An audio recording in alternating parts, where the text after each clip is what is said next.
राज ठाकरे बोलायला उभे राहिलेले आहेत। थेट प्रक्षेपण आपण बघणार आहोत। हा कार्यक्रम सुरू आहे। मनसे अध्यक्ष राज ठाकरेंची मुलाखत इथं होणार आहे। व्यासपीठावर उपस्थित असलेले राज ठाकरे आणि त्यांची मुलाखत घेणारे मुलाखतकार अमरीश मिश्र आणि आपण सर्व उपस्थित मान्यवर महाराष्ट्र टाइम्स आणि टाइम्स ग्रुपच्या वतीने आपलं ठाकरे यांच्या प्रकट मुलाखतीने या कार्यक्रमाची सांगता होतीये। ज्येष्ठ पत्रकार अमरीश मिश्र ही मुलाखत घेत आहेत।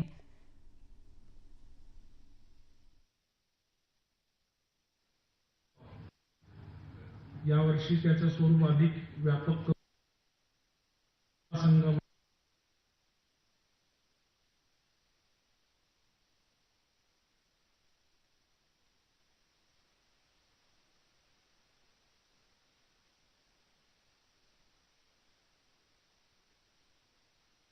चांगला प्रतिसाद मिळाला।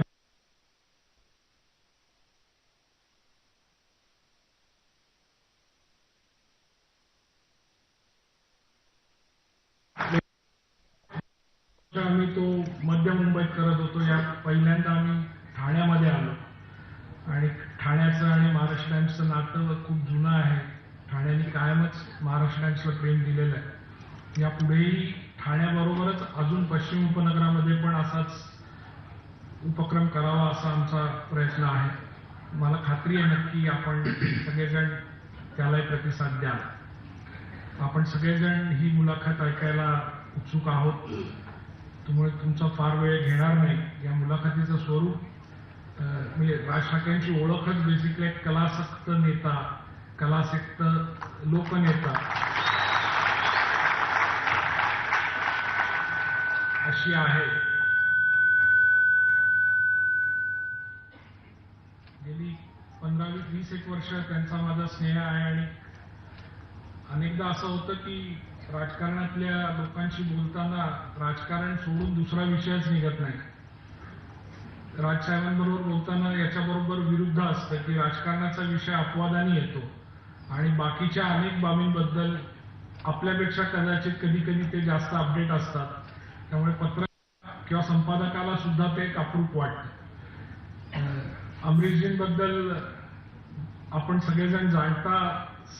आमच्या परिवारातले एक अतिशय अनुभवी आणि वरिष्ठ असे पत्रकार ते आहेत आणि महाराष्ट्र टाइम्सच्या व्यासपीठावर ते पहिल्यांदा महाराष्ट्र टाइम्स मधनं अनेकदा भेटलेले लिखाणाच्या स्वरूपातनं, पण व्यासपीठावर माझ्या माहितीप्रमाणे ते पहिल्यांदाच येत आहेत। तर त्यांचंही मनापासून स्वागत आणि आपण असाच प्रतिसाद या पुढच्या काळात कायम ठेवाल अशी खात्री बाळगतो आणि पुन्हा एकदा आपलं सगळ्यांचं स्वागत करतो। धन्यवाद। धन्यवाद सर। रसिको हो, महाराष्ट्राला सुशिक्षित सुसंस्कृत नेत्यांची समृद्ध परंपरा आहे। या सगळ्या नेत्यांना सामाजिक प्रश्नांची ताळतळ होती, त्याचसोबत दुसरीकडे कलेविषयी, कलावंतांविषयी आस्थाही होती। त्यापैकी अनेक जण खऱ्या अर्थाने रसिक होते आहेत। काही जण स्वतः कलावंत आहेत, पण राजकीय धोबडव्यात त्यांची कला, त्यांचा रसिकपणा फारसा लोकांपुढे प्रकट होऊ शकला नाही। राजकारण आणि कला या दोन्ही गोष्टींचा उत्तम संगम आपल्याला ठाकरे घराण्यात जाणवतो। संगीत, चित्रकला, साहित्य यातलं योगदान आणि चित्रपट, नाटक यांचा मनमुराद आस्वाद घेणारं हे घराणं, त्यांचं कलेवरचं प्रेम वादातीत आहे। आता समृद्ध वारसा लाभलेले धडाडीचे नेते आणि महाराष्ट्र नवनिर्माण सेनेचे प्रमुख माननीय श्री राज ठाकरे, ते स्वतः एक उत्कृष्ट व्यंगचित्रकार आहेत, संगीताचे जाणकार आहेत, संगीताची आणि जागतिक सिनेमाची आवड जोपासणारे आहेत। आज महाराष्ट्र टाइम्स कला संगम 2020 या महोत्सवाच्या सांगता सोहळ्याचे ते प्रमुख अतिथी आहेत। पण आजच्या या सांगता सोहळ्यात आपण राजकीय नेते नाही तर कलावंत राज ठाकरे यांना भेटणार आहोत आणि त्यांची कलासंपन्न बाजू आपल्यासमोर उलगडतील ज्येष्ठ पत्रकार, लेखक, वक्ते अमरीश मिश्र।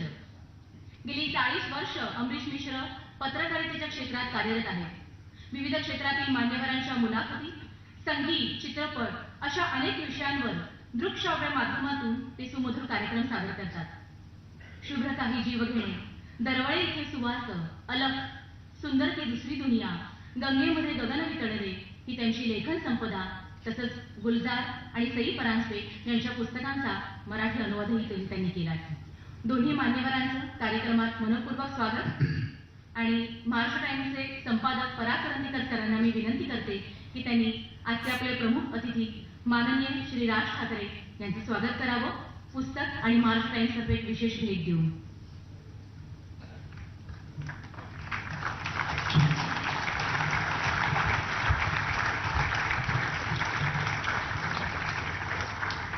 आजचे आपले प्रमुख अतिथी माननीय श्री राज ठाकरे सर.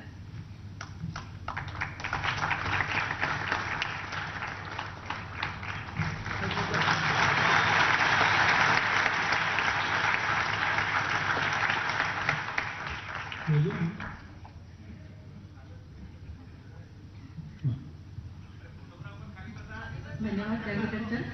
आणि आता महाराष्ट्र टाइम्सचे निवासी संपादक श्रीकांत बोजेवार यांना मी विनंती करते की त्यांनी ज्येष्ठ पत्रकार अमरीश मिश्र यांचे स्वागत करावं.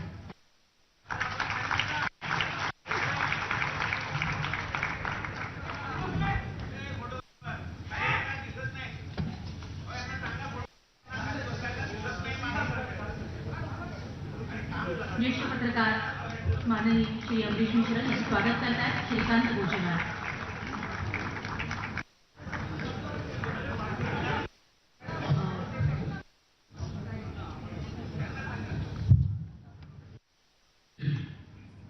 आमच्या या कला संगमचे मुख्य प्रायोजक अपना सहकारी बँकेचे अध्यक्ष माननीय दत्ताराम चाळके इथे उपस्थित आहेत. मी त्यांना रंगमंचावर येण्याची विनंती करते आणि पराग करंदीकर सरांना विनंती करते की त्यांनी त्यांचं स्वागत करावं. दत्ताराम चाळके यांना विनंती करते की त्यांनी रंगमंचावर यावं.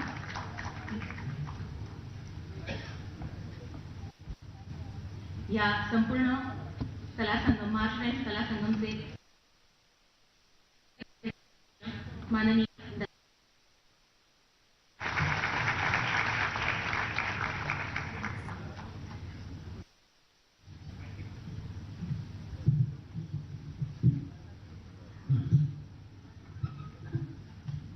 धन्यवाद. आणि आता मी अमरीश मिश्र सरांना विनंती करते की त्यांनी कला संपन्न मनसे प्रमुख माननीय श्री राज ठाकरे यांच्याबरोबरच्या खास गप्पांना सुरुवात करा.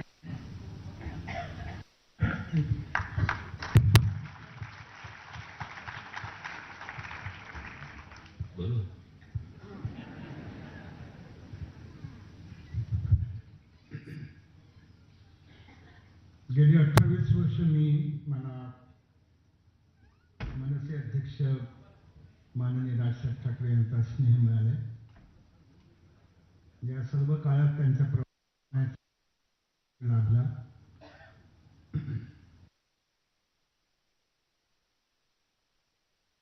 12-13 वर्षाचा मुलगा म्हातारीचा सोन्याचा केस आणण्यासाठी 10 पर्वत, 10 वाळवंट, 10 समुद्र ओलांडून जातोय. दर मजल प्रवास करतो आहे. त्याला कधी दुखतं, खुपतं, संकट येतात, गुडघे फुटतात, रक्तबंबाळ होतो, पण त्याच्या चालीचा डौल अजिबात कमी होत नाही. तो गुराख्याचा मुलगा म्हणजे राज ठाकरे असं मला वाटतं.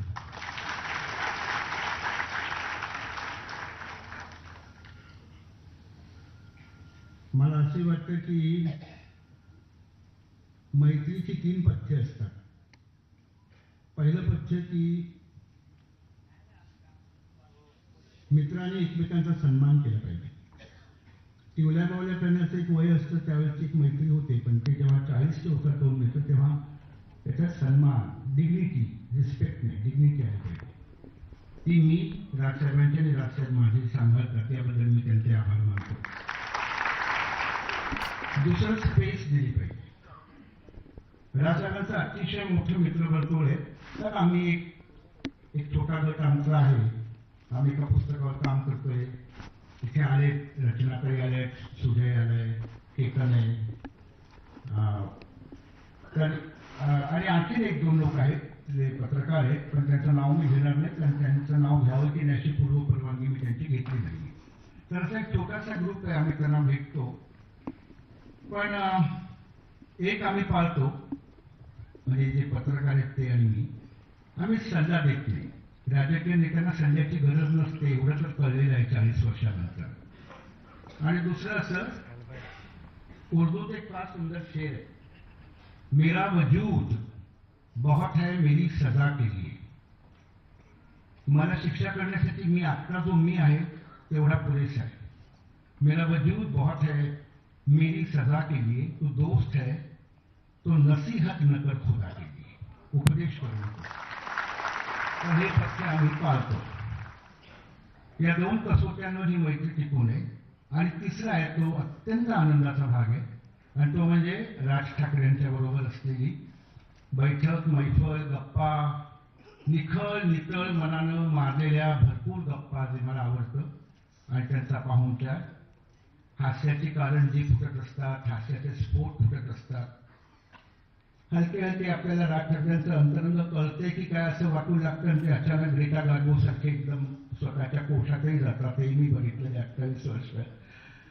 पण त्या हास्याच्या स्फोटांमुळे कृष्णकुंजच्या भिंती सुखाने थरथरतात असा माझा अनुभव आहे.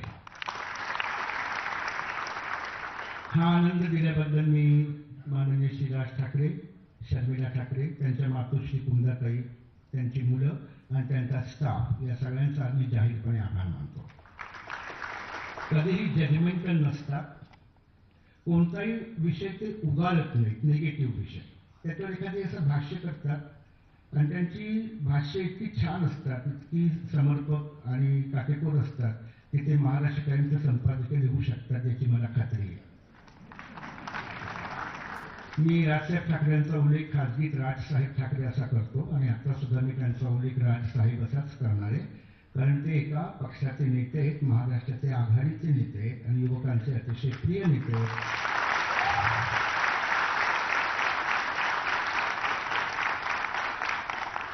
तर आणि त्यांना साहेब म्हटल्यामुळे माझी स्वायत्तता काही भंग वगैरे पावत नाही, कारण एवढी माझी स्वायत्तता पोकळ तक्रारू नाही. तर आपल्या सगळ्यांच्या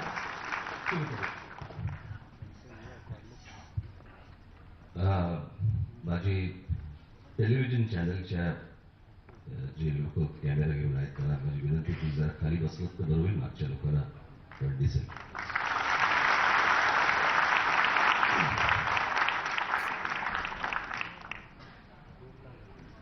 मूडमध्ये आपण मूडमध्ये आपण यांचं काय कळत नाही आपल्याला. मला 2 लोकांची भीती वाटते.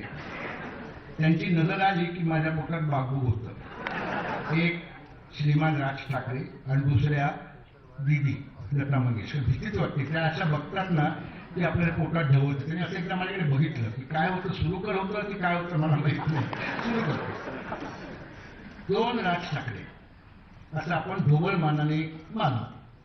एक महाराष्ट्राच्या राजकारणात अतिशय मोलाची भूमिका बजावणारे राज ठाकरे आणि दुसरे राजकारणात पलीकडचे राज ठाकरे. या 2 राज ठाकऱ्यांमध्ये तुम्ही संगनमत कसं काय जोडवणार? मला राजकारणाचा अर्थ फक्त निवडणुकीच्या पण पलीकडे आहे असं मला वाटतं. आणि निवडणुकीच्या पलीकडे ज्या वेळेला तुम्ही महाराष्ट्र बघता, त्या महाराष्ट्राकडे बघण्याचा माझा दृष्टिकोन हा अत्यंत कलात्मक आहे. मी ज्या वेळेला कधी परदेशी जातो, परदेशी गेलोय, त्यावेळेला मला त्या परदेशात पाहिलेल्या अनेक गोष्टी असं मला वाटतं माझ्या महाराष्ट्रात त्या आणल्या पाहिजेत, त्या आल्या पाहिजेत. त्याच्यामुळे तिकड एक कलाकार म्हणून मी ज्यावेळेला त्या गोष्टी पाहतो, त्या गोष्टी माझ्या महाराष्ट्रामध्ये आल्या पाहिजेत. आता ह्या गोष्टींकडे तुम्ही जर राजकारण म्हणून बघणार असाल तर राजकारण, नाहीतर ह्याच्या पलीकडे अजून काय असतं राजकारण? तुम्ही ज्यांच्यासाठी तुम्ही आहात, ज्या लोकांसाठी आहात, ज्या जनतेसाठी आहात, त्यांना घरातनं बाहेर पडल्यावर पहिलं पाऊल ठेवल्यावरती समाधान वाटलं पाहिजे की मी या राज्याचा नागरिक आहे. ते देण्यासाठी त्याच्या सभोवताली जे काही वातावरण हवं ते वातावरण निर्माण करण्याचं काम आम्हा लोकांचं आहे. ते आम्ही जर चांगल्या पद्धतीने करू शकलो तर तेच मला असं वाटतं राजकारण आणि कला यांचा संगम आहे. तर ते छान दिसलं पाहिजे, ते चांगलं उभं राहिलं पाहिजे. म्हणजे तुम्ही राजकारण हे फक्त मतं आणि सत्ता एवढ्या पुरतं नाही तर एक व्यापक तुम्ही तो त्यातला दुवा आहे. ही गोष्ट घडवण्यासाठी म्हणून तुम्हाला निवडणुका लढवाव्या लागतात. पण निवडून आल्यानंतर शहराची शहराची, राज्याची रचना, अनेक गोष्टी, हा. वास्तुशास्त्र सगळ्या गोष्टी. तिथे तुम्ही कलात्मक दृष्टिकोन ठेवून पण तुम्हाला अनेकदा तुम्ही खूप फिरलेला असेल, तुम्हाला मुंबईत परत आल्यानंतर एअरपोर्टला उतरल्यानंतर फ्रस्ट्रेशन येत असेल ना?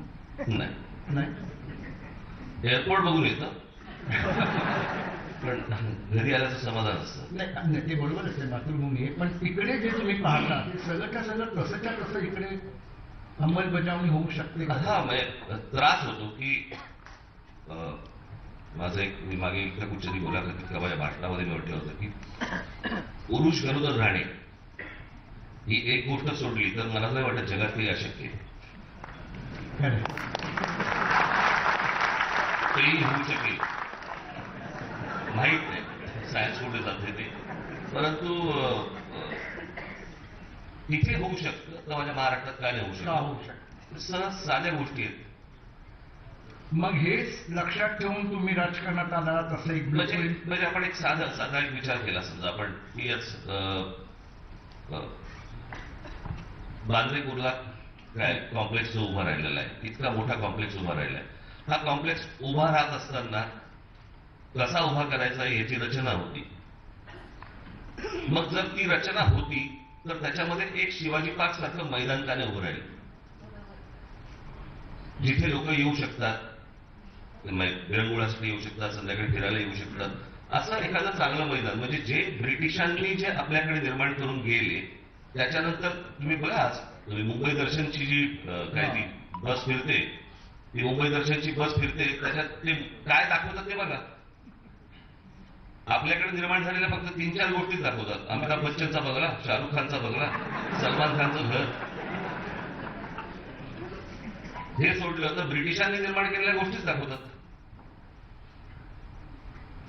असं एक ब्लूप्रिंट डोळ्यासमोर ठेवून तुम्ही राजकारणात आलात, ठरवून आलात की योगायोगानं अपघाताला आलात? मी म्हटलं तर अपघाताने आलो राजकारणामध्ये, आणि त्याचं कारण म्हणजे मी व्यंगचित्र करत होतो. राजकीय घरामध्येच जन्म झाल्यामुळे ते संस्कार लहानपणापासून होत होते. पण आता राजकारणातच जायचं असं काही नव्हतं.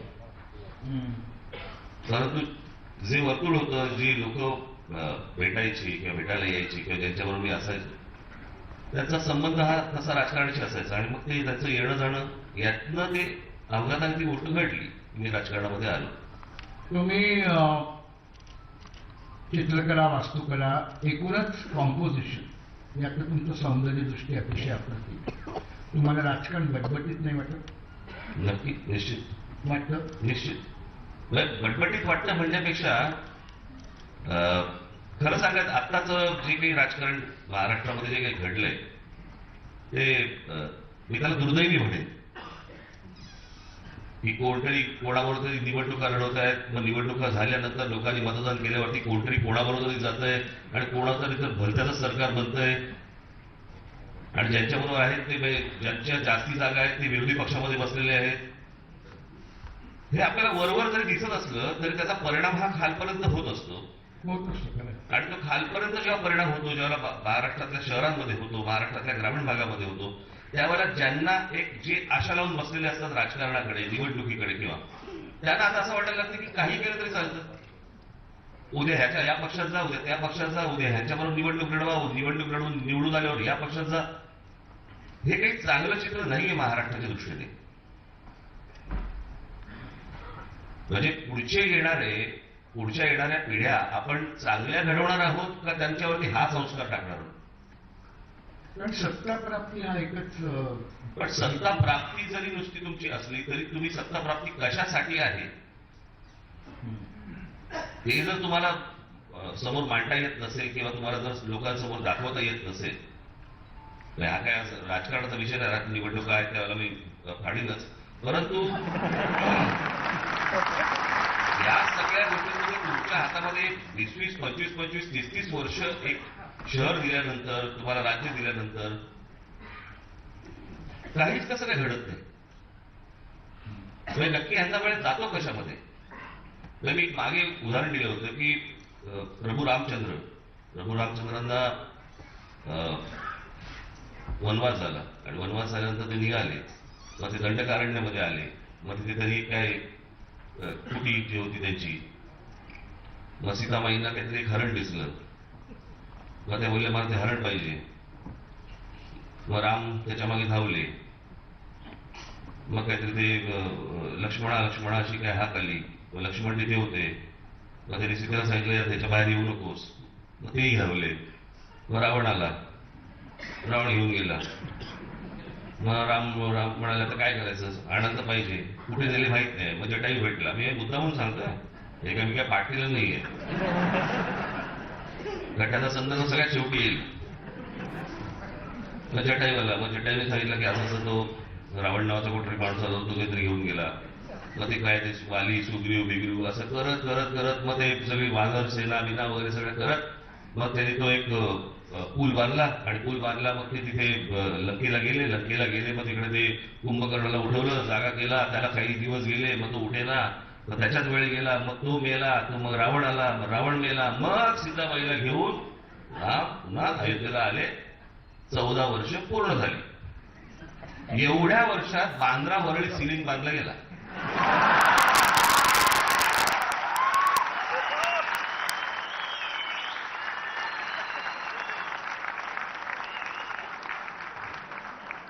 इतक्या घटना घडल्या होत्या बघा 14 वर्षामध्ये, आणि आमच्याकडे एक ब्रिज बांधायला 14 वर्ष लागली. आता जर हाच आपला पेस असेल, ही जर आपली गती असेल राजकारणाची, बघायलाच नको.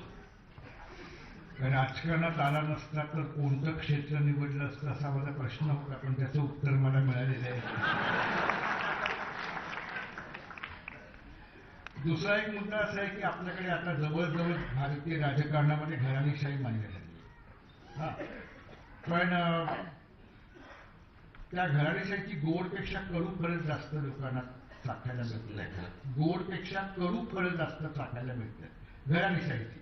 काही सन्मान आणि अपवाद आहेत त्यात तुमचा मी समावेश करतो, पण मी तुम्हाला एक गोष्ट सांगतो. मला असं वाटतं कुठची गोष्ट लादून होत नसते. उद्या मी समजा माझ्या मुलाला मी राजकारणामध्ये आणले, अजून कोणीतरी कोणाच्या तरी मुलाला आणले, अजून कोणीतरी कुठच्या मुलीला आणलं असेल, हे जरी तुम्ही आणू शकता, मान्य ह्यांनी करायचं की नाही करायचं हे त्यांच्यावर लादू नाही शकत. मी विचारू तुम्हाला, बोला. असे कित्येक मतदारसंघ त्यांनी इतक्या मजबूतीनं बांधलेले धनराशी टाकून, पैसे टाकून आणि बाहुबलाचा उपयोग करून की बापाचा मुलगा निवडून येतोच ना. पडले पण आहेत ना, पडले पण आहेत, कमी पडले, भरपूर पडले, बरेच पडले. आता समोरचा कमजोरच निघाला त्याला काय नाही करू शकत तुम्ही. समोरचा जर समजा कोण त्यांचा प्रतिस्पर्धी असेल, तो जर कमजोरच निघाला त्याला काय करणार तुम्ही. पण मला एक परत मी तुम्हाला त्याच्यावरती सांगतो. समजा निवडून आला, बरोबर, मतदान झालं म्हणजे तो ऍक्सेप्ट झाला मनातनं. तो रस्त्याने फिरताना लोक स्वतःहून येऊन नमस्कार करतायत का की नाही करत आहेत, जिव्हाळ्याने बोलतायत का? त्याला कुठे परवा आहे, मी निवडून आलो. मग तसा आता देशच आहे आपला, तसा आपला देशच कसा आहे तसा. म्हणजे मला कित्येकदा असं वाटतं की राजा तशी प्रजा का प्रजा तसा राजा, हे लोकांनी ठरवायला पाहिजे. म्हणजे ज्या वेळेला निवडणुका झाल्यावरती जर समजा समाजाचा, लोकांचा जर धडधडीत अपमान होताना जर समजा समाजालाच दिसतोय, तरी लोक जर समजा त्यांना मतदान करत असतील तर ही चूक मला असं वाटतं त्या व्यक्तीची नाहीये, लोकांची. 100%. खरं तर मला या निवडणुकीमध्ये खूप आनंद झाला होता, निकाल लागले तेव्हापर्यंत एक दिवस,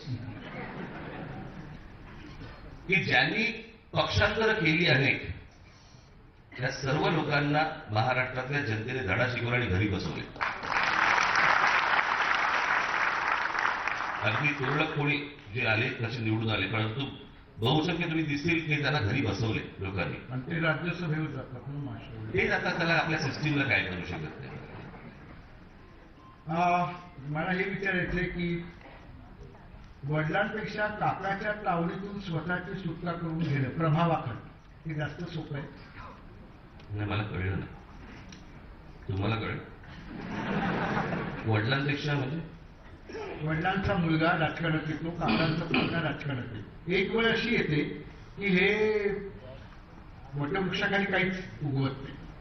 मग एक असा क्षण येतो की त्या मुलाला, मुलीला किंवा पुतण्याला, पुतणीला त्या प्रभावातून बाहेर यावं लागतं, जे तुम्ही केलं 2006. ते कसं आहे की तुम्हाला तुमच्या गोष्टी सिद्ध कराव्या लागतात. म्हणजे तुम्ही वाहत किती वर्ष झालं, तुम्हाला शेवटी स्वतः उभं राहून लोकांनी ती गोष्ट मान्य करायला लागते, तरच ते शक्य होतं.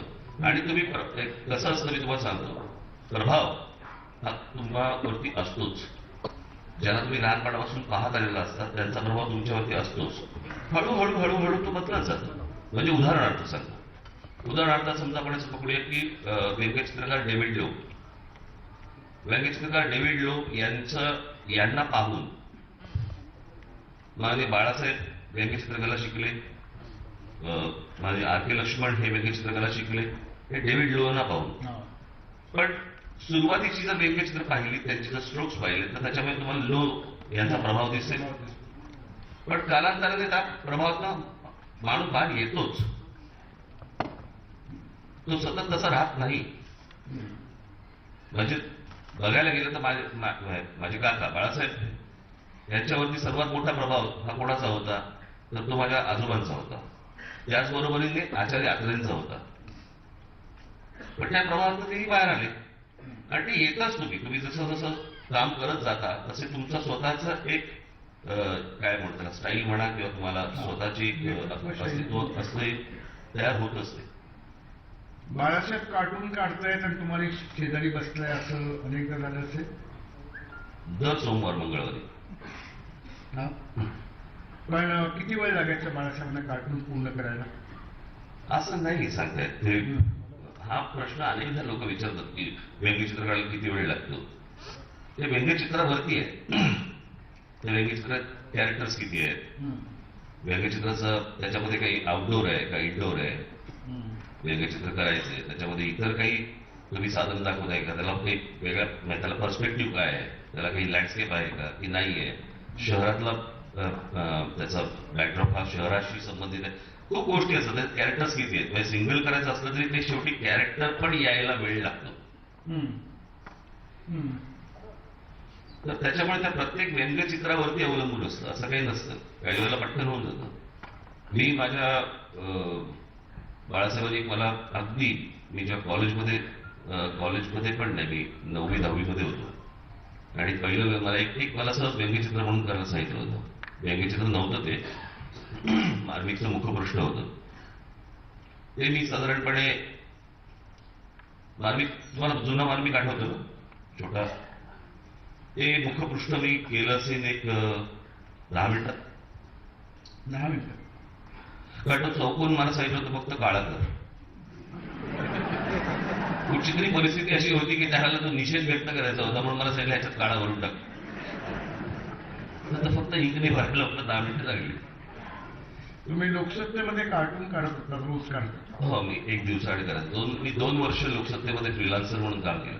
हा, पण मग हा एक दंडक होतो ना की आज जायचं आणि आपल्याला कार्टून काढायचं, त्याचं वेगळं प्रेशर टेन्शन असतं का? नाही, आपला देशच असा आहे ना की ह्यावर करू का त्यावर करू का त्यावर करू का त्यावर करू, रोज इतके उलटावे असतात. त्यामुळे आपल्याकडे बातम्यांची कमतरता नाही, बातमीदारांचीही नाही. म्हणजे मी बातमीदार मी लिहिणारे नाही म्हणत ना, जे बातमी देतात उडवणारे. पण वर्तमानपत्रासाठी, दैनिकासाठी कार्टून काढण्यामध्ये सिनेमाचं गाणं लिहिण्यासारखं ना, काही प्रसंग, कॅरेक्टर्स, तसं नाही वाटत तुम्हाला? वाचतच ना, पण त्याच्यासाठीच तो तुम्ही केलेला तो अभ्यास असतो. पण मग तुम्हाला तुमच्याकडे हुकमी तंत्र पाहिजे की रोज सकाळी वर्तमानपत्र वाचून त्याप्रमाणे तुम्हाला आयडिया सुचली पाहिजे. मला, मी जेव्हा व्यंगचित्रकला सुरू केली त्यावेळेला मला काही एक एकदाच बोललेत बाळासाहेब किंवा एक एकदाच बोललेत मला माझे वडील, पण ते जे बोललेत एकदाच बोललेत, पण ते इथे पूर्ण आतमध्ये जाऊन बसलेली वाक्य आहेत ती. मला त्यांनी सांगितलं होतं की एके दिवशी कचऱ्याचा ढीग असतो ना आपल्याकडे, रस्त्यावरती कचरा टाकतात, म्हणजे जिथे टाकायचं सोडून तिथे त्याच्या भोवती जो असतो नाही, त्याच्यामध्ये खूप वेगवेगळ्या प्रकारच्या गोष्टी असतात त्या कचऱ्यात. मला एके दिवशी बाळासाहेबांनी सांगितलं होतं कचरा काढ, काहीतरी तशाच प्रकारचं काहीतरी वेगळी चित्र होतं. कचरा त्या सहज सापडायचं तेव्हा, आजही सापडतात पण तेव्हा खूपच सहज सापडायचं. तर मी त्या कचऱ्याच्या समोर जाऊन तो कचरा मी त्याचं चित्र काढत बसलो. मला कळलं नाही की ते असं का त्यांनी सांगितलं मला. मग एक एक गोष्टी ते सांगायचे मला, हे कर ते कर ते कर. आणि एकदाच त्यांनी मला सांगितलं, मला म्हणले की हे मी तुला करायला एवढंच सांगतोय की व्यंगचित्र सुचलं तुला आणि तुला काढता येत नाही याच्यासारखा पराभव नाही, याच्यासारखा पराभव नाही. की सुचलंय मला पण मला काढताच येत नाहीये, मला कचरा काढायचा म्हणून मला कचरा सुचत नाहीये. आणि प्रत्येक वेळेला काय मॉडेल्स, प्रत्येक गोष्ट तुमच्या समोर कधी येत नसते. सो ते तुम्ही पाहणं, ते पाहून ते लक्षात ठेवणं आणि त्यावेळेला ती गोष्ट तुम्हाला सुचणं आणि ती गोष्ट काढणं ती आली पाहिजे. त्याच्यामुळे मी ज्यावेळेला स्कुलापाटला होतो त्यावेळेला दिवसातले 6-7 तास मी स्केचिंग करायचो. माझ्या हातात एक पॅड असायचं सतत.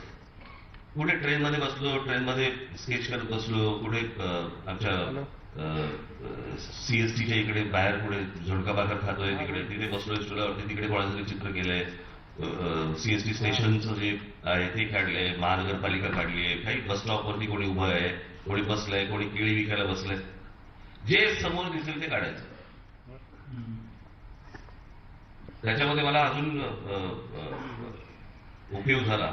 आपले मोठे आपले चित्रकार रवी परांजपे त्यांच्याकडे मी शिकायला होतो. त्यांनी पण स्केचिंग कसं असलं पाहिजे, काय असलं पाहिजे, फिगर ड्रॉइंग कशी असली पाहिजे, अॅनाटॉमी काय असली पाहिजे. म्हणजे कार्टून नाही, व्यंगचित्र ही शेवटची पायरी आहे. आज पण अनेक लोक जेव्हा सांगतात की माझ्या मुलाला व्यंगचित्र करायचंय, तो व्यंगचित्र फार छान करतो, मी त्याचा नेहमी त्या आई वडिलांना सांगतो की चांगलं आहे, त्याचा हात चांगला आहे, परंतु त्याला पहिल्यांदा शिकू देत, त्याला पहिली अॅनाटॉमी शिकू देत, त्याला पहिल्यांदा चित्रकला नीट शिकू देत, त्याला शरीरयष्टी काय असते, डोळे कसे असतात, नाक कसं, रिअलिस्टिक ड्रॉइंग शिकल्यानंतर पुढे ज्यावर जातात त्याच्यानंतर तुम्हाला व्यंगचित्रकला आहे ते. कारण व्यंगचित्रकलेमध्ये एक्सप्रेशन्स येतात, तुमची चेहऱ्यावरचे हावभाव आणि इतर सगळ्या ज्या गोष्टी आहेत ह्या सगळ्या नंतर येतात. त्याच्यामुळे ती शेवटची पायरी आहे. लोकसत्तेसाठी काढलेली कार्टून्स तुमच्याकडे आहेत? माझ्या पत्नीने ती काही ठेवली आहेत, हो, प्रिंट केलेली. ओरिजिनल माझ्याकडे नाही आहेत, ओरिजिनल तिकडेच असणार. पण मग तुम्ही कामावर जाताना तुमच्या डोक्यात असायचं की या विषयावर आपण कार्टून करू शकतो का किंवा करूया का? नाही, मी त्यावेळेला व्यंगचित्र करायच्या वेळेला मी बाळासाहेबांना विचारायचो की याच्यावर. त्याचा पण एक तो किस्सा मागे मी सांगितला होता. मी 1986 ते 87 आणि 87 ते 88 असे 2 वर्ष मी लोकसत्तेमध्ये फ्रीलान्सर म्हणून काम केलं. रोज एक दिवसाआड माझं व्यंगचित्र छापून यायचं. 86 साली शरद पवार साहेब काँग्रेसमध्ये पुन्हा आले. माझी व्यंगचित्र माधवराव गडकरी होते त्यावेळेला. एक दिवसाआड माझं व्यंगचित्र छापलं जायचं. 88 साली ते जेव्हा मुख्यमंत्री झाले त्यावेळेला मी एक व्यंगचित्र केलं. मुख्यमंत्री झाल्यावरती ते व्यंगचित्र छापलं. आता ते मुख्यमंत्री झाल्यात म्हटल्यानंतर पुढचं व्यंगचित्र त्यांच्यावरती येणारच. मी दुसरं व्यंगचित्र घेऊन गेलो ज्यावेळेला, त्यावेळेला मला माधवराव गडकरींनी सांगितलं की राज, आता पवार साहेबांवरती व्यंगचित्र नाही करायचं. तो माझा लोकसत्तेतला शेवटचा दिवस.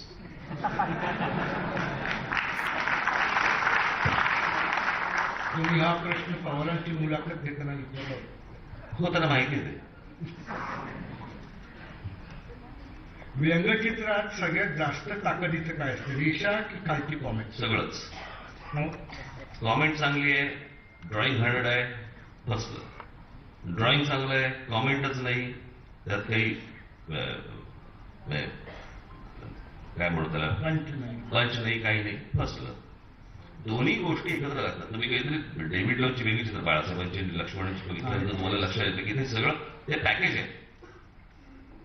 ते पाहिल्यावर तुमच्या असं लक्षात येतं की ते चित्रही छान आहे, हो. कॉमेंट पण छान आहे. लक्ष्मण साहेबांना शेवटच्या काळात म्हणाले होते, त्यांची मुलाखत घेत होती कोणीतरी, की आता कार्टून काढावं असं वाटत नाही, कारण हल्ली ते राजकारणीच कार्टून साठी दिसू लागले. तर तेव्हा याला जरी 10-12 वर्ष 15 वर्ष, त्याहून परिस्थिती आता आणखीन वाईट आहे का राजकारण्यांची? कार्टूनिस्ट म्हणून तुम्हाला कसं वाटतं? काही काही चेहरे आहेत. उदाहरणार्थ मोदींचा चेहरा आहे, अमित शहाचा चेहरा आहे,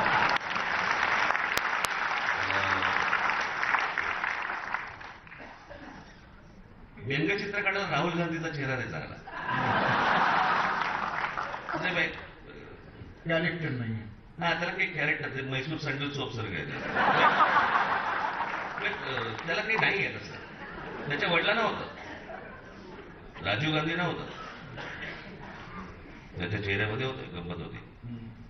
सोनिया गांधींच्या चेहऱ्यामध्ये आहे. महाराष्ट्रात असे कोणते नेते की ज्यांचं कार्टूनसाठी योग्य चेहरा वाटतो? उद्धव आहे,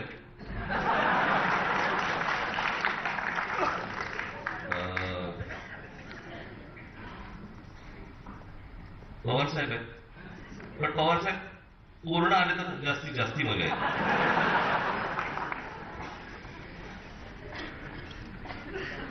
असं म्हणतात की कार्टुनिस्ट हा इतकं तिरकस बघत असतो की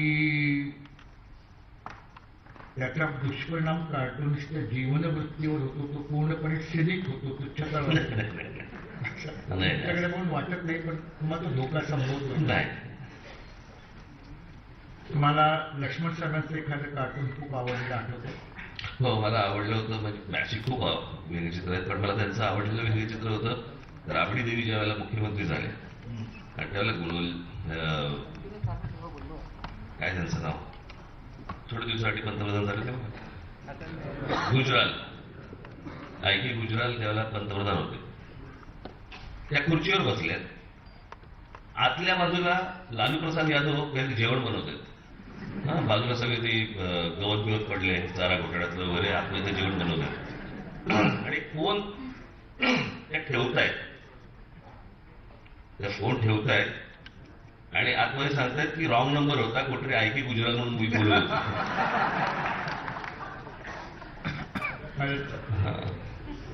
सेना बीजेपीचं सरकार असताना एक छान कार्टून त्यांनी काढलं.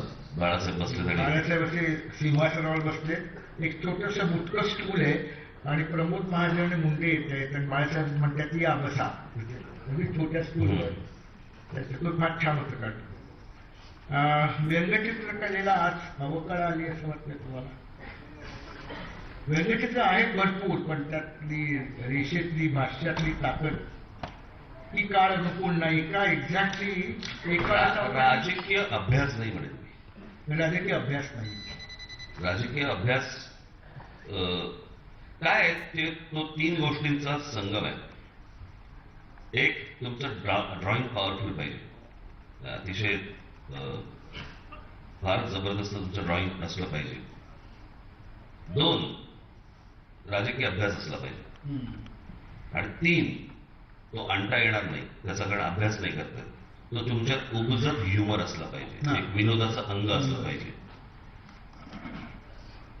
या 3 गोष्टीतनं तुम्हाला व्यंगचित्रकला किंवा कुठची गोष्ट येत.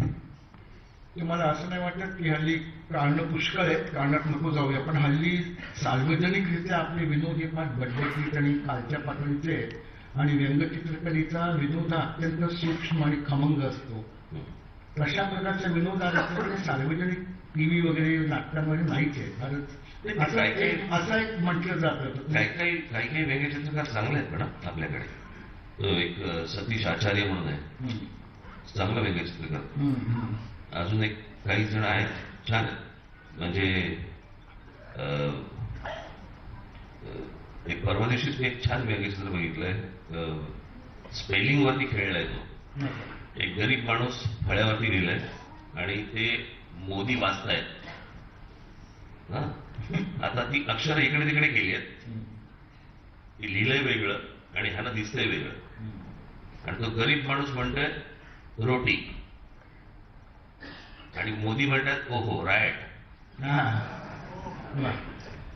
सो त्या फक्त स्पेलिंग मध्ये खेळले पण असे आहेत. ते तुम्ही म्हणता ते खरं आहे. तुम्हाला उपजत विनोद बुद्धी विनोद तरल अशी असली पाहिजे. मला आठवतंय लक्ष्मण आमच्या टाइम्सला एक फारच बुद्धिमान मुलगी होती, असिस्टंट एडिटर. ती तामिळ होती आणि खूप सात्विक आणि उज्ज्वल अशी तिची पर्सनॅलिटी होती.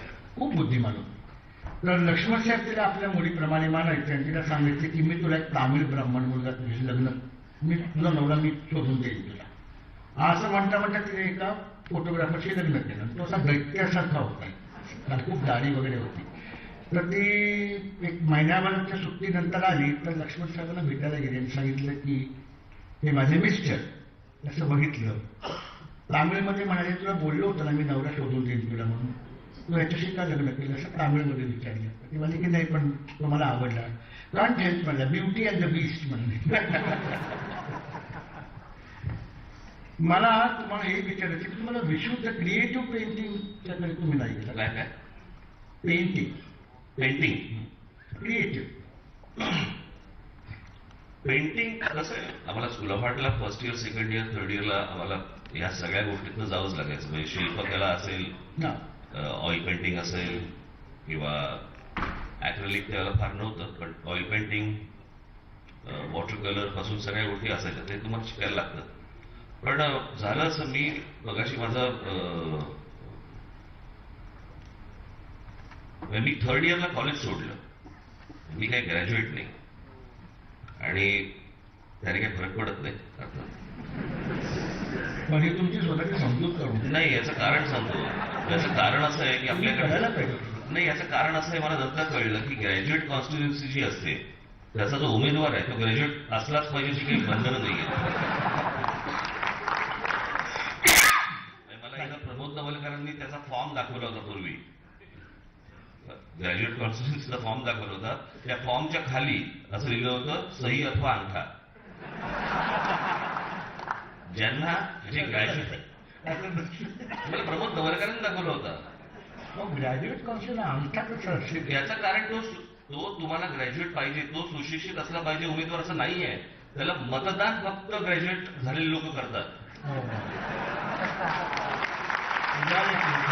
आता ही सिस्टीम आहे आपल्या देशात तर आपण काय करणार. हा पण मुद्दा असा की विशुद्ध पेंटिंगचं तुम्हाला आकर्षण नव्हतं. कसं की व्यंगचित्र करताना ज्यावेळेला मी कलर ज्यावेळेला व्यंगचित्र करतो, रंगीत ज्यावेळेला व्यंगचित्र करतो, रंग वापरतो त्यावेळेला तो माझा अभ्यास असल्याशिवाय मी हे नाही करू शकणार. पण पेंटिंग करावी तो विषयच वेगळा आहे. तो आमच्याकडचा जे स्कूल ऑफ आर्टचा विषय. मी जे स्कूल ऑफ अप्लाइड आर्टला होतो. ऍडव्हर्टायझिंग हा आमचा विषय होता. अप्लाइडला होता. पण तुम्हाला पेंटिंगचं आकर्षण पुष्कळ. हो हो. पण त्यातही मला असं वाटतं, मी चुकत असेल तर मला दुरुस्त करा, की हळदणकर, एस एम पंडित, प्रल्हाद अनंत दोन, दीनानाथ दलाल ही स्कूल तुम्हाला जास्त आवडते. गायतोंडे, सुजा, हेबार किंवा हुसेन ही जी अमूर्त स्कूल आहे ती तुम्हाला तेवढी पसंत नाही का? पसंत आहे मला कळत नाही त्यातलं. असं नाही हो, असं त्याच्यात. नाही असं ऍबस्ट्रॅक्ट कळायला पण पाहिजे. आता काही लोक आव जो आणतात. कोण आणतात? अनेक लोक बघतो ना मी काही एक्झिबिशन लागलेले असतात ना काही कळत नसतं. माझ्या तोंडात एक शब्द येऊन गेला म्हणतो जाऊन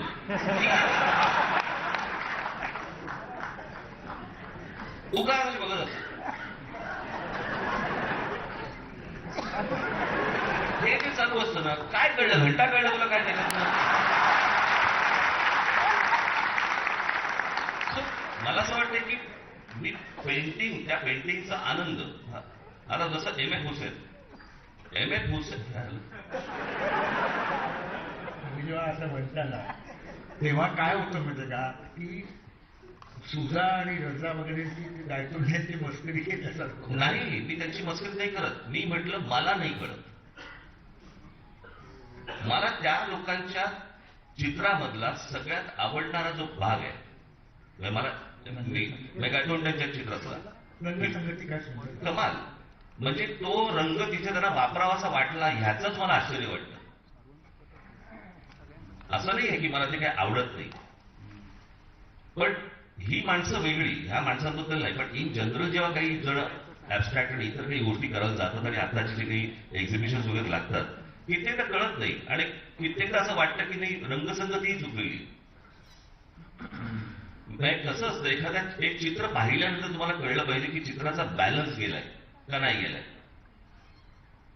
चित्राला बॅलन्स आहे की नाहीये, ते स्थिर दिसतंय की नाही दिसत रंगांमुळे. रवी परांजपे ज्यावेळेला रंग टाकतात, एखादा आजूबाजूला सगळं ग्रीन असतं किंवा ब्राऊन असतं, त्याच्यामध्ये एखादा ते मॅजेंटा किंवा एखादा शॉकिंग पिंक टाकतात, ते टाकायला हिंमत लागते. पण मग तुम्हाला नॅचरली वास्तव नाही तसंही नाहीये माझं तसंही नाही. मला पेंटिंग ओव्हरऑल मला सगळे आवडतात. म्हणजे मला एम एफ हुसेन हे मला चित्रकार म्हणून मला खूप आवडतात. त्यांच्या लाईन मध्ये जी ताकद आहे ती अशी सहज आलेली लाईन नाही ती. त्याला अनेक लोकांनी ते तशा प्रकारे कॉपी करायचा प्रयत्न केला, पण एम एफ हुसेनच्या लाईन मध्ये जी ताकद आहे किंवा एम एफ हुसेन यांच्या रंग भरण्याच्या पद्धतीमध्ये जी ताकद आहे ती विलक्षण आहे. त्यांनी उगाच काहीतरी त्या कॉन्ट्रोवर्सी अंगावरती ओढून घेतल्या त्या, अन्यथा मोठा चित्रकार. पण तुम्हाला हुसेन आणि गायतोंडेमध्ये हुसेन जास्त आवडतात की काय? नाही, गायतोंडेंचं कसं आहे, गायतोंडेंचं मी पुस्तकात जास्ती पाहिले. हुसेन यांची मी ऍक्च्युअल पेंटिंग्स पाहिलेत, प्रत्यक्ष पेंटिंग्स पाहिलेत. गायतोंडेंची मी मध्यंतरी एक पुस्तक निघालं होतं गायतोंडेंवरती, त्यातली काय काय पेंटिंग्स तर म्हणजे लाजवाबच.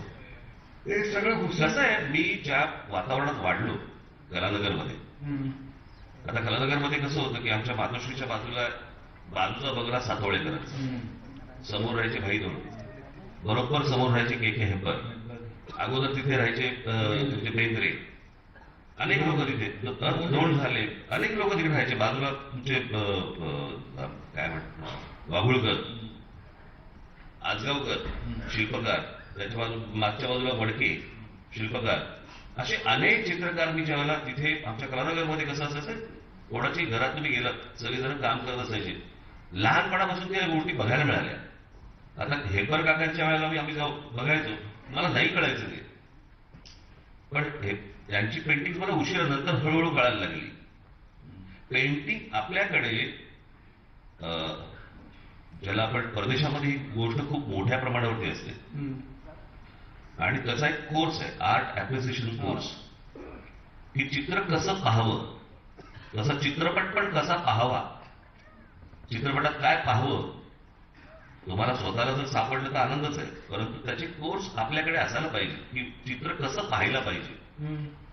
आपल्याकडे ते चित्र पाहिलं जात नाही आणि त्याच्यात सगळ्यात मोठं दुर्दैव म्हणजे आपल्याकडे शैक्षणिक क्षेत्रामध्ये शाळेमध्ये जर समजा चित्रकला हा विषय जर ऑप्शनला टाकला असेल तर कुठून मुलांना काय येणार आहे आणि त्याला काय शिकवणार आहात तुम्ही. तुमच्या मुलांना चित्रकलेविषयी हो, आम्ही उत्तम चित्र करायचं, तर त्यावेळेला मी त्याला जेजेला टाकायला पाहिजे होतं, पण त्यावेळेला जेजे बद्दलच जरा थोडी त्यावेळेला गडबड होती. हुसेन साहेबांचं तुमच्या एका प्रदर्शनाचं उद्घाटन त्यांनी केलं होतं, तर त्या वाईट तुमच्या मीटिंगवर त्या सगळ्या कॉन्ट्रोवर्सीचं सावट पडलं होतं का? नाही, काय सेनेचं आंदोलन होतं? नाही, बाळासाहेब होते तेव्हा. हा, बाळासाहेब होते. माझं एक्झिबिशनचं उद्घाटन 7 जणांनी केलं होतं, म्हणजे 7 रिबिन्स होत्या. माननीय बाळासाहेब त्यांनी एक रिबिन कापली, माझे वडील होते त्यांनी एक रिबिन कापली, त्याला मुख्यमंत्री मनोहर जोशी होते त्यांनी एक रिबिन कापली, एम एफ हुसेन होते त्यांनी एक रिबिन कापली, लता दीदी होत्या त्यांनी एक रिबिन कापली, अमिताभ बच्चन होते त्यांनी एक रिबिन कापली आणि माधुरी दीक्षित होत्या त्यांनी एक रिबिन कापली. अशा 7 रिबिन चालले होत्या. आणि त्यावेळेला मी 2 कॅनव्हास ठेवले होते आणि त्या 2 कॅनव्हासवरती मी एम एफ हुसेनला सांगितलं की तुम्ही चित्र केलं काढा, तर त्याचा तो नेहमीचा लाडका घोडा, तो घोडा काढला, पण त्या घोडा काढल्यानंतर लक्षात आलं की त्या घोड्यामध्ये त्यांनी राज अशी अक्षर लिहिली होती. आता राज घोडा झाला. आपले लहानपणी बोलायचे ना आई वडील, घोड्यासारखा वाढल्यास आता काहीतरी कर वगैरे, त्याच्यातनं बोला त्याला सुचलं असावं. परंतु ते सोडा, मी बाळासाहेबांना सांगितलं, म्हटलं तुम्ही एक व्यंगचित्र करा. तेही व्यंगचित्र माझ्याकडे आहे. असे उभे राहिले, एम.ए. पुस्तक असे बसले होते, ते असे काही कॅनव्हासकडे बघत होते. तसं बाळासाहेबांनी त्यांच्याकडे बघितलं, बोलले थोडं इकडे बघ. बघितलं आणि त्यांनी एक मिनिटभर, पण जास्तीत बोलतोय मी, 1 मिनिटाच्या आत त्यांनी एम.ए. हुसेनचं कॅरिकेचर केलं. ते आजही माझ्याकडे लाजवाब आहे. त्यावेळी सगळं ते जुनं हे विसरून, म्हणजे ते चित्र काढली म्हणून तो जो राग होता तो सगळा विसरून त्याने, आणि शेवटी बाळासाहेब तलावर. आपल्याकडे कसं आहे आता, हल्ली कळतच नाही चांगलं आहे का वाईट आहे का काय, कशासाठी लाजायचं आणि कोणासाठी लाजायचं ते पण कळत नाही. कशासाठी राग येतो, का राग येतो, कशाला तुम्ही अश्लील म्हणायचं. म्हणजे ज्या देशामध्ये जगातली पहिलं खजुराहो सारखी लेणी ज्या देशामध्ये होते, त्या देशामध्ये आपण छोट्या छोट्या गोष्टींना आपण हे अश्लील आहे म्हणून आपण ओरडायला लागतो. तुम्ही केला असता विरोध मनसेतर्फे हुसेनला? केलाच होता की तेव्हा, परंतु त्या गोष्टी करत असताना माझं असं म्हणणं आहे की तुम्हाला विषय असा आहे ना की तुम्हाला हेच का सुचलं. तुम्हाला एवढ्या सगळ्या गोष्टी उभ्या असताना तुम्ही काही गोष्टी अशा असतात, हा देश, या देशाच्या संवेदना, या देशाचा विचार करण्याची पद्धत ही वेगळी आहे. या देशामध्येच अमर अकबर अँथोनी सारखा पिक्चर चालू शकतो की जिकडे एक आई झोपली आणि 3 जण रक्त देत आहेत तिला एका नळीतून. कधी कोणी विचारलं नाही तुझा ब्लड ग्रुप काय, तुझा काय, पण ते 3 नळ्यांमधनं एका नळीमध्ये चाललंय आणि आईच्या आतमध्ये रक्त चाललंय. असा हॉलिवूडमध्ये पिक्चर निघू शकतो का, अमेरिकेत निघू शकतो का? नाही निघू शकत. त्याच्यामुळे या देशाची विचार करण्याची पद्धत पण वेगळी आहे. आणि अशा देशामध्ये तुम्ही अशा प्रकारची गोष्ट करायला ची गरज होती का तुम्हाला? आणि पुन्हा पुन्हा तोच विषय घेऊन पुन्हा तोच, एकदाच केली ती काहीतरी 7-8 पेंटिंग ती एकदाच केली होती. ते मला असं वाटतं की हुसेन इथे येऊ पण नाही शिकले त्याच्यानंतर. ह्याला गेले हो, सौदी अरेबिया येऊ पण नाही शिकले ते. आता जरा थोडासा वेगळा प्रश्न आहे. धार काढून आणलेला.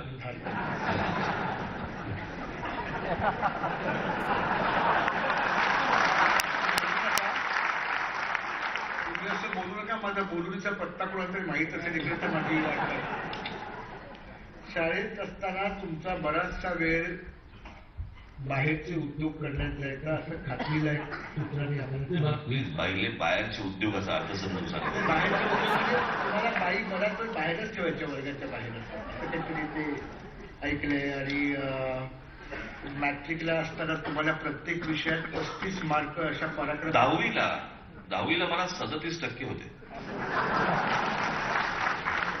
पण मला मी शाळेमध्ये असतात ना ते उत्तीर्ण झालेले मुलं, त्यांचा सत्कार करायला मी जातच नाही.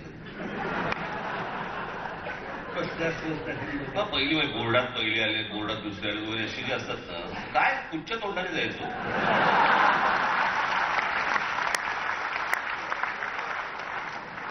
मी एकदाच केलं होतं, तेव्हाच मी सांगितलं होतं की लोकशाही याला म्हणतात. ज्याला 10वीला 37% पडले तो बोर्डात आलेल्या मुलांचा सत्कार करतोय, ही भारतीय लोकशाही. चांगला होता. पण जेजेत असताना पण तुमचा बराचसा वेळ कॅन्टीन मध्ये जायचा. एकदा तुम्ही ती केप घालतो ना सुपरमॅन, तशी केप घालून तुम्ही कॉलेजमध्ये काय काय उद्योग केले. हिंमत याच्या बाबतीत मला की मी कधी तडजोड नाही केली कधी. आमच्या कॉलेजमधला मी तुम्हाला एक प्रकार सांगून ठेवतो. आमच्या कॉलेजमध्ये काय असायचं की सकाळी आल्यानंतर 8:45ला कॉलेज जेव्हा सुरू व्हायचं, एक असाइनमेंट दिली जायची. ती असाइनमेंट तुम्ही कॉलेजमध्ये करा किंवा वर्षाच्या शेवटी दाखवा. ती फक्त असाइनमेंट तुम्ही केली पाहिजे. आता ती असाइनमेंट ऐकली, लिहून घेतली, तर शेवटच्या महिन्यात आम्ही त्या सगळ्या असाइनमेंटवरती बसायचो आणि पूर्ण करून देऊन टाकायचो. ते ऐकल्यानंतर सकाळी 8:45 ऐकल्यानंतर करायचं काय मला जरा सांगा. जे स्कूल ऑफ आर्ट सारखं कॉलेज, आजूबाजूला Sterling, Eros, Metro, Regal, Excelsior वगैरे अशी सगळे आजूबाजूला थिएटर आ वाचून उघडी असायची आमच्यासाठी. Matinee show. हा मॅटिनी असायची काही. त्याच्यामुळे तसा बाहेर नव्हतो मी. बंद करून पुष्कळ सिनेमे बघितले. मग काय विषयच नसायचा. सकाळी एकदा सही, मी माझी सही पण काही लोकांना शिकवून ठेवली होती. हो, मी त्याच वेळेला कॉलेजमध्ये असताना मी गांधी चित्रपट पाहायला गेलो होतो प्लाझाला. तो चित्रपट पाहिल्यावरती मी इतका भारावलो आणि तो चित्रपटासाठी भारावलो. गांधी हा विषय मी त्याच्यानंतर वाचायला घेतला. तोपर्यंत गांधी एवढंच होतं. पण महात्मा गांधी हा विषय मी त्याच्यानंतर वाचायला घेतला वेगवेगळ्या आहे. तुमचंही वाचलंय.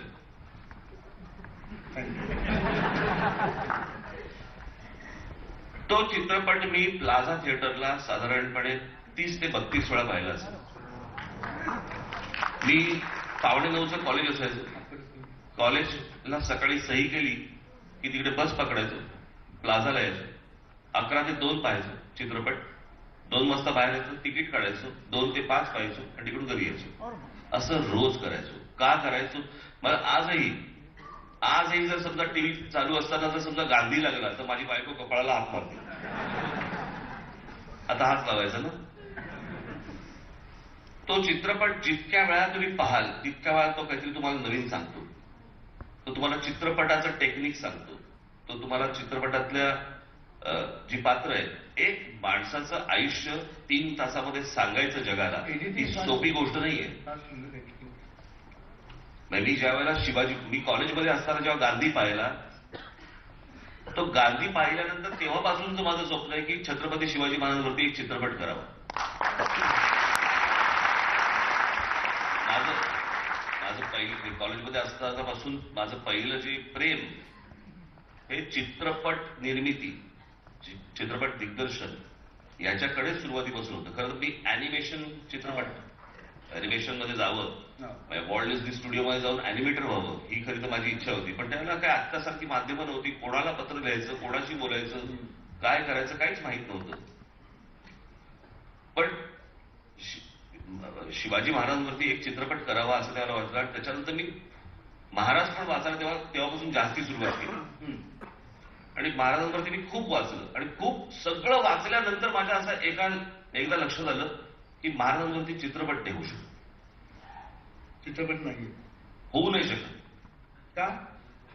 जेवढा भालजींनी केला तेवढंच दाखवू शकता तुम्ही. 3 तासामध्ये त्याला जे इतर कंगोरे आहेत, तुम्ही एक व्यक्ती म्हणून, शिवाजी महाराज एक व्यक्ती म्हणून ज्यावेळेला तुम्ही लोकांसमोर आणाल, ते फक्त अफजल खान, शाहिस्ते खान आणि आग्र्याहून सुटका आणि पन्हाळगडावरनं वेढा तोडून बाहेर पडणं या 4 घटनांवरतीच नाहीये महाराज. तुम्ही शिवाजी महाराजांना फक्त या 4 घटनांवरती आपण फक्त बघतो. याच्या व्यतिरिक्त जे आहे की त्यांचं परराष्ट्र धोरण कसं होतं, त्यांनी स्वतः मराठी भाषा कोश निर्माण केला, त्यांनी स्वतःची करन्सी तयार केली, मंत्रिमंडळाची रचना केली. म्हणजे हे जे आज आपण चिटणीस, सरचिटणीस, पंतप्रधान वगैरे असे जे शब्द किंवा सरदेशमुख किंवा देशमुखी ही जी सगळे आहेत, हे सगळे शब्द महाराजांच्या काळात आले. फडणवीस महाराजांच्या काळात, नंतरच्या काळात 3.5 शहाण्यांपैकी होते.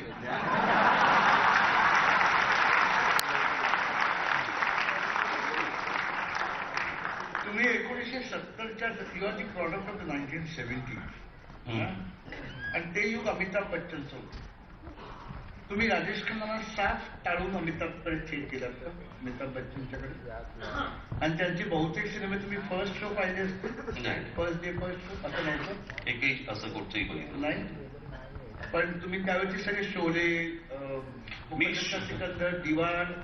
तुम्हाला मी शोलेची गोष्ट सांगतो.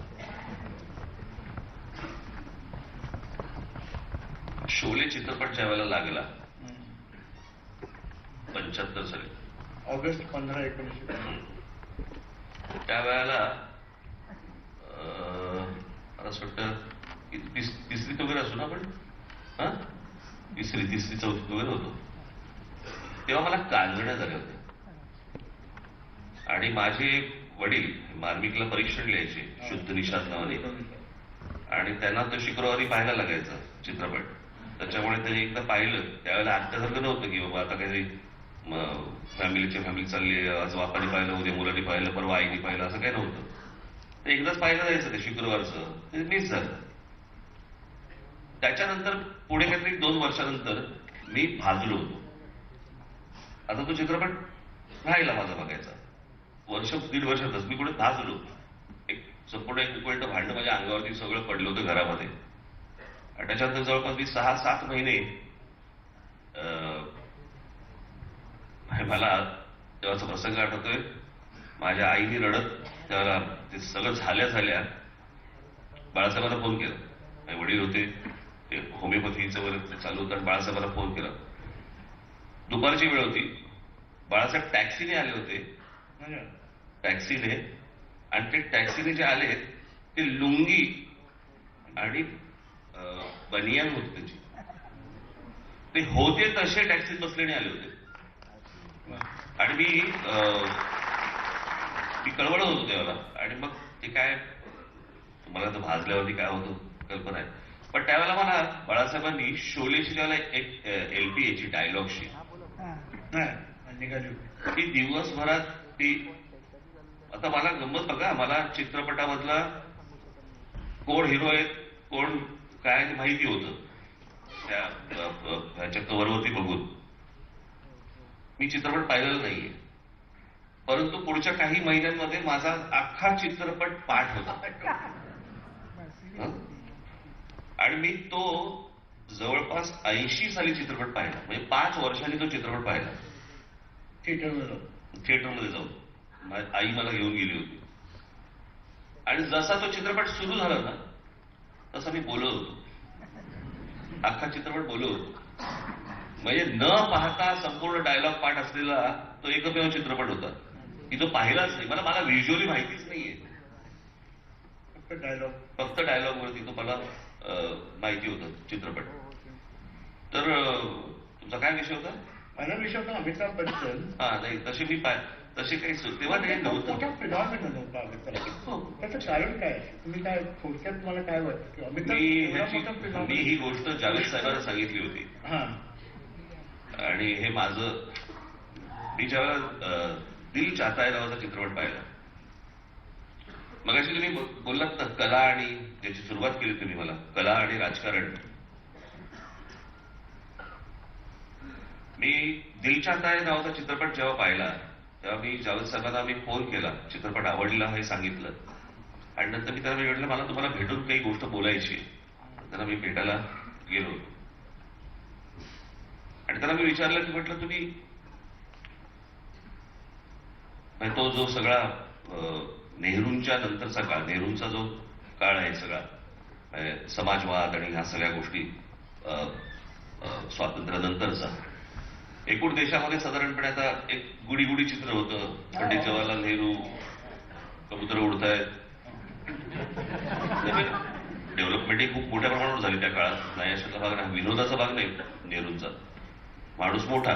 म्हणजे त्या काळामध्ये ज्या काही गोष्टी आपल्याकडे इन्स्टिट्यूटच्या उभ्या राहिल्या, त्याही तितक्याच महान इन्स्टिट्यूट उभ्या केल्या त्यांनी, मोठ्या.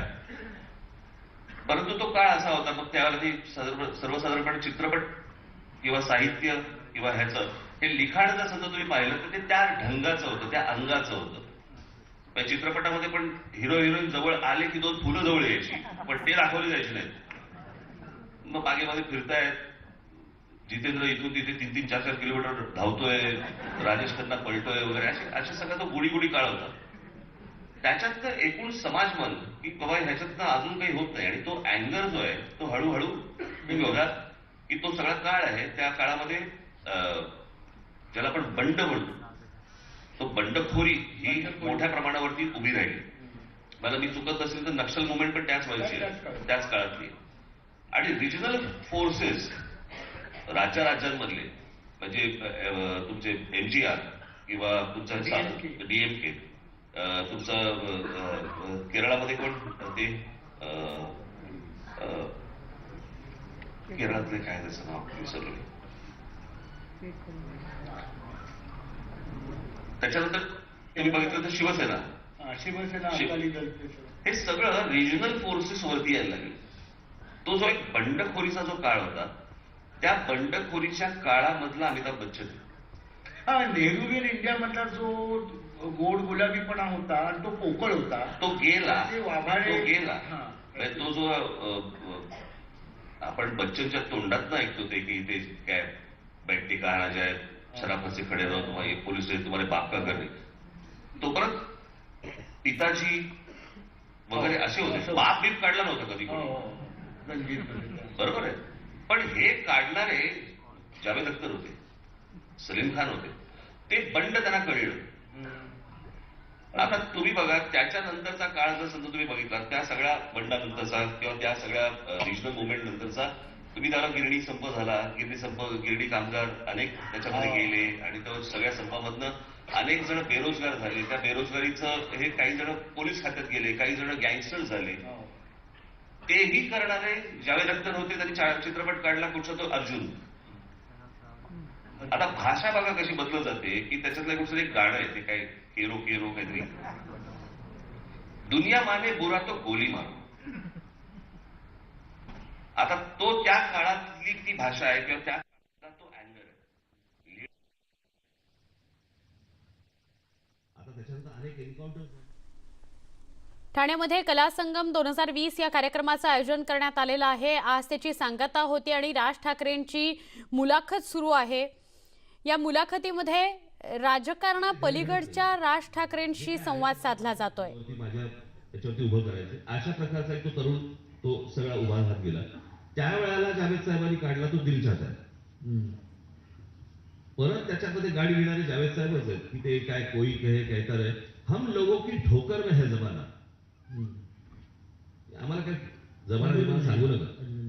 हे तिन्ही काळ हे जर समजा तुम्ही बघितले तर ह्या तिन्ही काळ लिहिणारे जावेद साहेब आहेत. सो एक कलाकार म्हणून आणि राजकीय अद्वैची परिस्थिती ह्याच्यावरती आधारित सगळ्या गोष्टी पुढे जात असतात. त्याच्यावरती साहित्य बदलतं, त्याच्यावरती गाणी बदलतात, त्याच्यावरचं चित्रपट बदलतात. अमिताभचा उपयोग करून त्यांनी कॉमेंट केली ना ते त्यावेळेला बच्चन तिथे आले. पण मग याचा अर्थ असाही आहे की बच्चन साहेबांचं व्यक्तिमत्व पडद्यावरचं घडवण्यात आणि ते मोठं करण्यामध्ये सलीम जावेद यांचा मोठा मी असं हल्ली बघायला पण मिळत नाही. माझ्या वडिलांबरोबर चाललो होतो, आपला माहीम कॉजवेवरनं पुढे बांद्राकडे जातो, त्यावेळेला काही नव्हतं. त्यावेळेला समुद्राचं पाणी रस्त्यावरती आहे. राजकारणापलीकडचे राज ठाकरे ऐकण्याची संधी ठाणेकरांना आणि अख्ख्या महाराष्ट्राला मिळते आहे. वेगवेगळ्या विषयांवर भाष्य या मुलाखतीच्या माध्यमातून राज ठाकरे यांनी केलेलं आहे. अगदी व्यंगचित्र कसं काढायचं, काय कसं लागतं इथपासनं कुठले चेहरे व्यंगचित्रासाठी अनुकूल आहेत इथपर्यंत. होर्डिंगवर असायची ओपी नाही असायची. नंतर मग सलीम जावेद ताकद विलक्षण होती. तर दोघांमध्ये जास्तच मला आवडीचं कोण आहे, सलीम साहेब आणि दोघेही तसेच आहेत. म्हणजे कसं भयंकर त्यांचा ब्लॅक ह्युमर ठासून भरलाय त्याच्यात. जावेद अख्तर साहेबांचा ते नौशाद साहेब होते. नौशाद साहेब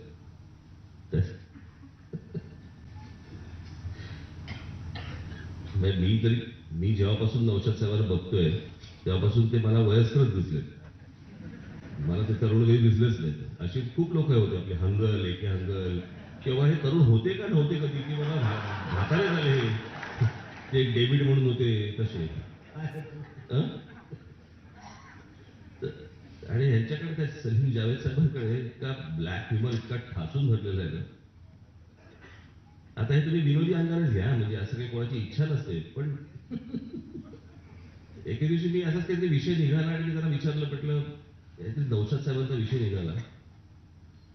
मी सहज विचारलं, म्हटलं जावेद साहब, नौशाद साहब की क्या उम्र क्या होगी? होंगे बोले, अल्लाह मियाँ से 3-4 साल छोटे होंगे बोले. आप मर नहीं सकते बोले, उनकी मरने की उम्र निकल गई बोले, अभी मर नहीं सकते. तर ब्लॅक ह्युमर इतका ठासून भरला त्यांच्यामध्ये. तुमचं सांगू का ब्लॅक ह्युमर? आपल्यातून आहे. काय? नेत्याचं नाव नाही सांगा. हा. प्रेस कॉन्फरन्स होती आणि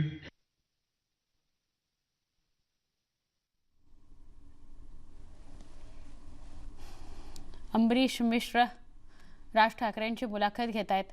मागबुकच होतं की यांना आवडणार नाही का, हे त्यांचं तंत्र आहे समोरच्या माणसाला घाबरवण्याचं. तर ते तरी एका मुलीने विचारलं की राज साहब आपको मिलने के लिए भाजपा के ज्येष्ठ नेता अमुक अमुक, ते आता नाही विचारले, वो मिलने आए थे. तेव्हा ते मोठी बातमी झाली असती ते जर नेते इथे यायला भेटायला आले असते तर. तेव्हा नाही, मला भेटायला नाही आले. दुसऱ्याने विचारलं, नाही लेकिन असं म्हणतात की ते आले होते तुम्हाला भेटायला.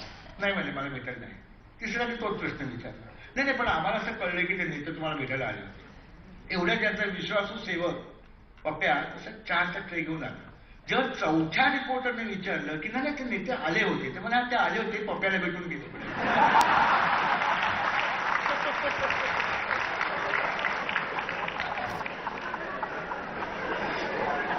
चालू का कोणीतरी पेपर काढला, कोणी काढला. ते पेपर पडला होता. तर पण ते विचारलंच का नवा पेपर आहे का? ते म्हणे हो. काय नाव काय आहे? तर पेपरचं नाव फार बरं होतं, म्हणजे युवा. तर हे म्हणे हो, पेपरचं नाव उवा आहे म्हणाले. काय होतं की काही वेळेला बडीलोपार्जित काही गोष्टी आलेल्या असतात. हो, पप्पा खूप कडक बोलत नाही.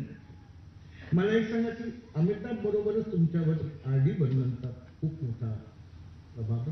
प्रिय आवडीचे संगीतकार, तेही पुन्हा 70च्या दशकातले, तेही पुन्हा त्यावेळच्या एका अर्थी त्यांनी बंडखोरीच केली ना आर डी बर्मन साहेबांनी. त्यांनी कसं पूर्ण होतं की ज्या वेळात ज्या काळामध्ये मी ज्या वयाचा आहे त्या काळामध्ये जिथे तुम्ही मोठे होत होतात त्यावेळेचे जे संगीतकार होते त्यांचा प्रभाव तुमच्यावरती पडतोच ना.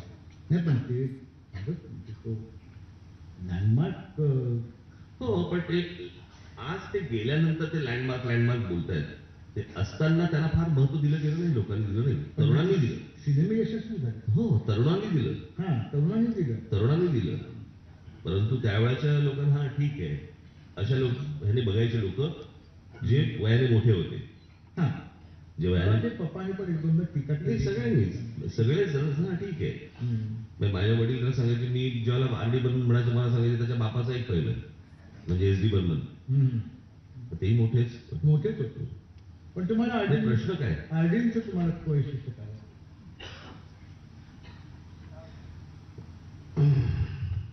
मला या संगीतकारांबद्दल कुतूहलच वाटतं. नेहमी सगळ्याच संगीतकारांबद्दल कुतूहल वाटतं मला. असा कुठचाही असा आर्ट फॉर्म आहे ना, याच्याबद्दल वाटतं की एक माणूस एक काव्य बघून त्याला संगीत देतो, ते संगीत त्याचं आहे. आणि जो देश, ज्या देशामध्ये राज्यांमध्ये इतकी विविधता आहे, भाषेमध्ये आहे, सर्व गोष्टींमध्ये इतकी विविधता आहे, अशा संपूर्ण देशातल्या प्रत्येक नागरिकाची मनाची तार छेडायची ताकद त्या संगीतामध्ये निर्माण करायची ताकद त्याच्यात असते. ते केवढं विलक्षण. म्हणजे याही माणसाला आवडते, त्याही माणसाला आवडते, त्याही माणसाला आवडतंय. आणि अशा प्रकारचं संगीत द्यायचं किंवा अशा प्रकारचा चित्रपट निर्माण करायचा, अशा प्रकारचं साहित्य लिहायचं. म्हणजे पूर्वीच्या काळामधले जे काही ज्याला आपण वक्ते होते, त्या वक्त्यांचं संपूर्ण भाषण जर समजा मी ऐकलं, तुम्ही कोणी बाळासाहेब घ्या किंवा मी ज्यांची ऐकली अटलजी घ्या वगैरे, की त्यांची भाषणं ऐकल्यानंतर युपीच्या माणसालाही तेच वाटतं, महाराष्ट्रातल्या माणसालाही तेच वाटतं, तामिळनाडूच्या माणसालाही तेच वाटतं. ही प्रत्येकाची तार छेडायची ताकद ही काही सोपी गोष्ट नाहीये. त्याच्यामुळे प्रत्येक संगीतकाराबद्दल मला विलक्षणच आदर आहे. कुठचंही क्रिएटिव्ह, कुठचंही निर्माण करणारी जी गोष्ट असते ना, निर्माण जो करतो नवीन काहीतरी निर्माण करतो आणि ते निर्माण केलेलं लोकांना आवडतं, हे सोपं नाही. नाही सोपं नाही. आणि ते पूर्ण एका सूत्रात पूर्ण देश बांधला. संगीताला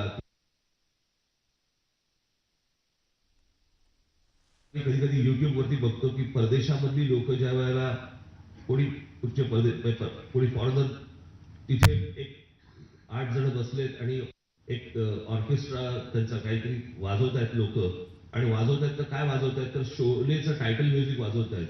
ही केवढी मोठी गोष्ट आहे. कुठेच साता समुद्र पलीकडे पार गेले. हे एक एका रूम मध्ये बसून तुम्ही विचार करायचा आणि ते तुम्ही जगभर जाणार, सोपी गोष्ट नाही. तुमच्या आजी साहेबांच्या मला वाटतं एक वेळ अशी जवळजवळ मी जवळपास 1.5 महिना त्यांच्या बरोबर बसायचो रोज. तुम्ही कॉन्फरन्स होतात आजी मी साहेबांच्या. बाळासाहेबांच्या वाढदिवसाला ती करणार होतो. आणि नोव्हेंबर अर्धा, डिसेंबर अख्खा आम्ही रोज जवळपास फिल्म सेंटरला बसायचो. रँडॉम फिल्म सेंटरला बसायचो. सगळं झालं, आम्ही ते त्याचं काय रेकॉर्डिंग झालं की बाहेर यायचे. बाहेर आम्ही एका टेबलावरती आम्ही बसायचो. मग मी परत मला आतमध्ये घेऊन जायचे. मग ते रेकॉर्डिंग चालायचं, परत बाहेर असं रोज आम्ही बसायचो. मग मला ते सांगायचे आपण हे गाणं घेऊ, आपण हे गाणं घेऊ, मग आपण हा सिंगर घेऊ वगैरे असं सगळं सांगत.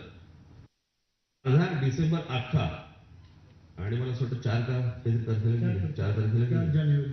आणि मी घरी होतो आणि मला शर्मिलाने सांगितलं का मला आईने सांगितलं, मला आठवत नाही मला, आणि मला सांगितलं गेले. माझ्यासाठी भयंकर शॉकिंग होत होतं की ज्या माणसावर आपण 1.5 महिना सतत रोज सातत्याने आपण बसतोय त्याच्याबरोबर. पण तुमची पॉप्युलर गाण्याची जी कॉन्सेप्ट आहे सिनेमाचं गाणं, ते आरडी सारखं गाणं असं तुमचं म्हणणं आहे की तुम्हाला इतरही संगीतकारांचं उदाहरणार्थ सलील चौधरी म्हणा किंवा मदन मोहन, सगळ्या संगीतकार ते धार काढलेलं गाणं बाहेर, त्यांची कान आसुसलेली असतील.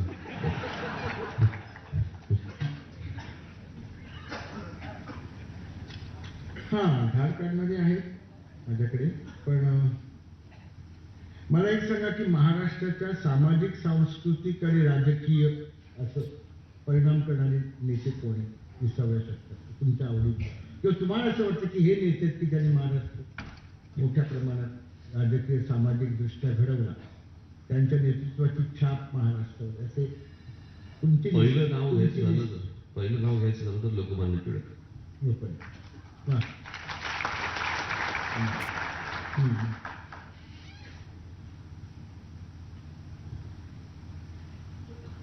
स्वातंत्र्यवीर सावरकर, बाबासाहेब आंबेडकर. मला असं वाटतं की या लोकांचं खूप मोठं योगदान आहे. खूपच मोठं. त्याच्यानंतरचे काढले तर आपण श्रीपादामोदर डांगे गेले,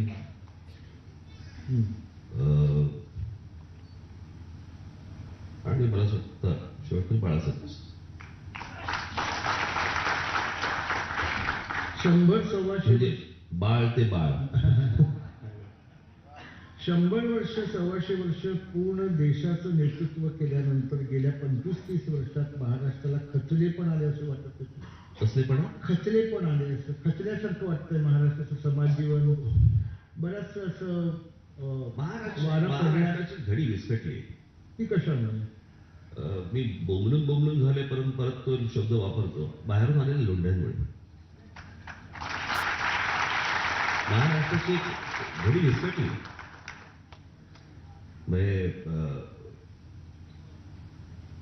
उदाहरण द्यायचं ना, आज तुम्ही ठाण्यासारखं शहर घ्या जे 100% मराठमोळं असं म्हणता येईल असं हे शहर. इथे तुम्हाला इतर भाषा आता ऐकूया लागतात. माझा काय भाषेबद्दलचा दुस्वास नाहीये, प्रत्येक भाषा ही खूप छान असते, परंतु ती गोष्ट करत असताना जेव्हा तुमच्या आजूबाजूचं गणित बदलायला लागतात, ते गणित मला असं वाटतं महाराष्ट्राचं जितकं झपाट्याने बदललं तितकं इतर राज्यांचं नाही बदललं. म्हणजे कधी कधी वाटतं की महाराष्ट्राची प्रगतीच महाराष्ट्राच्या वरती संकट बनून आली की काय. मुंबई पुण्यासारख्या ठाण्यासारख्या शहरांचा जो मोठ्या प्रमाणात विकास झालाय नाही, तुम्ही त्याची फळं बाहेर नाही, तुम्ही बाहेरच्या राज्यात गेल्यानंतर तुम्हाला महाराष्ट्रामधला संभाजीनगर किंवा कोल्हापूर पण तुम्हाला मोठं शहर वाटायला लागतं बाहेरचे राज्य पाहिल्यावरती. ह्याचं श्रेय मी जास्ती करून राजकारणात देणार नाही, तर इथल्या समाज मनाला दिली. जे सुसंस्कृत मराठी मन आहे ना, त्यांनी जे मशागत केलेली जी ही महाराष्ट्राची जमीन आहे ना, मी त्याला जास्त दिली महत्व. आणि ते महाराष्ट्रामध्ये जे आहे ते तुम्हाला इतर राज्यात सहसा आढळणार नाही. तुम्हाला संतांची परंपरा जर तुम्ही महाराष्ट्रातली काढली, तुम्ही लेखकांची काढली, साहित्यिकांची काढली, तुम्ही संगीताची काढली, तुम्ही वक्त्यांची काढली किंवा समाज सुधारकांची काढली, तुम्ही संस्थांची काढली, सर्कस सुद्धा महाराष्ट्राची गाजली ती देवाला अजून चालू आहे. मी कधीच अच्छा, खरी सांगतो. मग याचं तुम्ही करणार काय? कारण तुम्ही कायदा तर करू शकत नाही की नाही, कसं आहे या सगळ्याच्या मध्ये मला जेवढं बोंबलायचंय माझ्या भाषणामधनं मुलाखतीमधनं तेवढं बोंबलतोय, परंतु मला असं वाटतंय की महाराष्ट्राच्या मराठी समाजमनाने ही गोष्ट मनावरती घेणं गरजेचं आहे. माझं मत नाही म्हणत फक्त, परंतु ह्या गोष्टी टिकवणं गरजेचं आहे. ह्या गोष्टी आपण सांभाळणं गरजेचं आहे. तुम्ही मला सांगा ना, पूर्वीच्या काळामध्ये तुम्ही जेव्हा रेडिओ लावत असत बरोबर, तेव्हा किती संगीतकार असायचे ज्यांची गाणी लागायची, भावगीतं लागायची, भक्तिगीतं लागायची, नवीन नवीन काही गाणी यायची. ती आता कुठची गाणी येतात? असं काही येतच नाहीये. तुम्ही सिनेमाची गाणी म्हणताय का? सिनेमाची गाणी किंवा तुमच्या रेडिओवरती बनायची नाही का, सगळी त्या सिनेमाची गाणी नसायची त्यावेळेला येत. त्यावेळेला त्या छोट्या रेकॉर्ड यायच्या. असंही काही बनत नाहीये. म्हणजे सांस्कृतिक दृष्ट्या खूप डबघाईला आल्यासारखं चित्र तुम्हाला महाराष्ट्र. मी तुम्हाला सांगू का, महाराष्ट्राचं फक्त नाही, महाराष्ट्राचं जास्ती याचं कारण महाराष्ट्र पहिल्यापासून प्रगतीशील होता म्हणून तसं जरा जास्ती नुकसान झालं. परंतु ओव्हरऑल मला असं वाटतं की नीट आपण जर पाहिलं,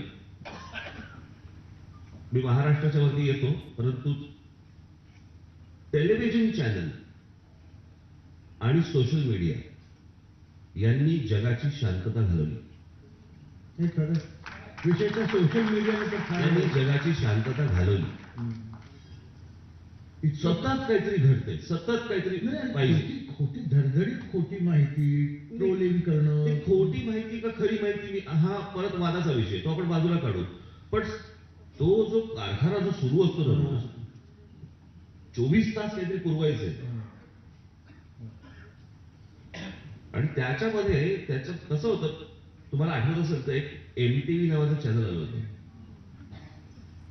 मी पूर्वी ते पाहत असताना असं वाटायचं किती फास्ट दाखवतात, काही बघताच येत नाही, इतकं फास्ट एडिट असायचं त्याचं. त्या MTV मधली काय गाणी बिणी किंवा काय असायचं, इतकं फास्ट एडिट असायचं, आणि ते असं वाटायचं की किती फास्ट दाखवतात ते.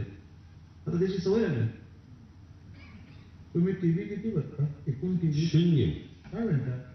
बातम्या नाही बघत? नाही, मी फक्त माझ्या बायकोने लावलं असेल तर रात्री तर ती लावतेच ते, पण क्राईम पेट्रोल बघतो. छान असतं.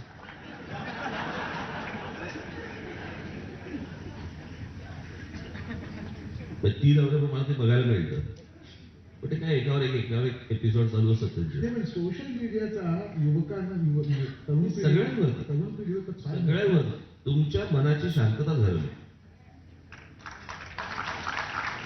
पण आता असं तुम्ही याच्यावर बंदी आणू शकत नाही. हं? बंदी आणू शकत नाही तुम्ही त्याच्यावर. नाही, बंदी नाही आणू शकत, काहीतरी त्याला पण येईल. त्याला उत्तर येईल. हा, बेल बॉटम नंतर नॅरो बॉटम येईलच. तुम्ही वर्तमानपत्र नियमित वाचता? किती हो, वाजता? ती वाचतो. हो? हो. अगदी रोज सकाळी नव्हतं. हो, कारण त्याला वाचताना शांतता असते. पेपरातल्या कोणत्या बातम्या सहसा वाचत नाही? उपयोगाचे नाहीत ते.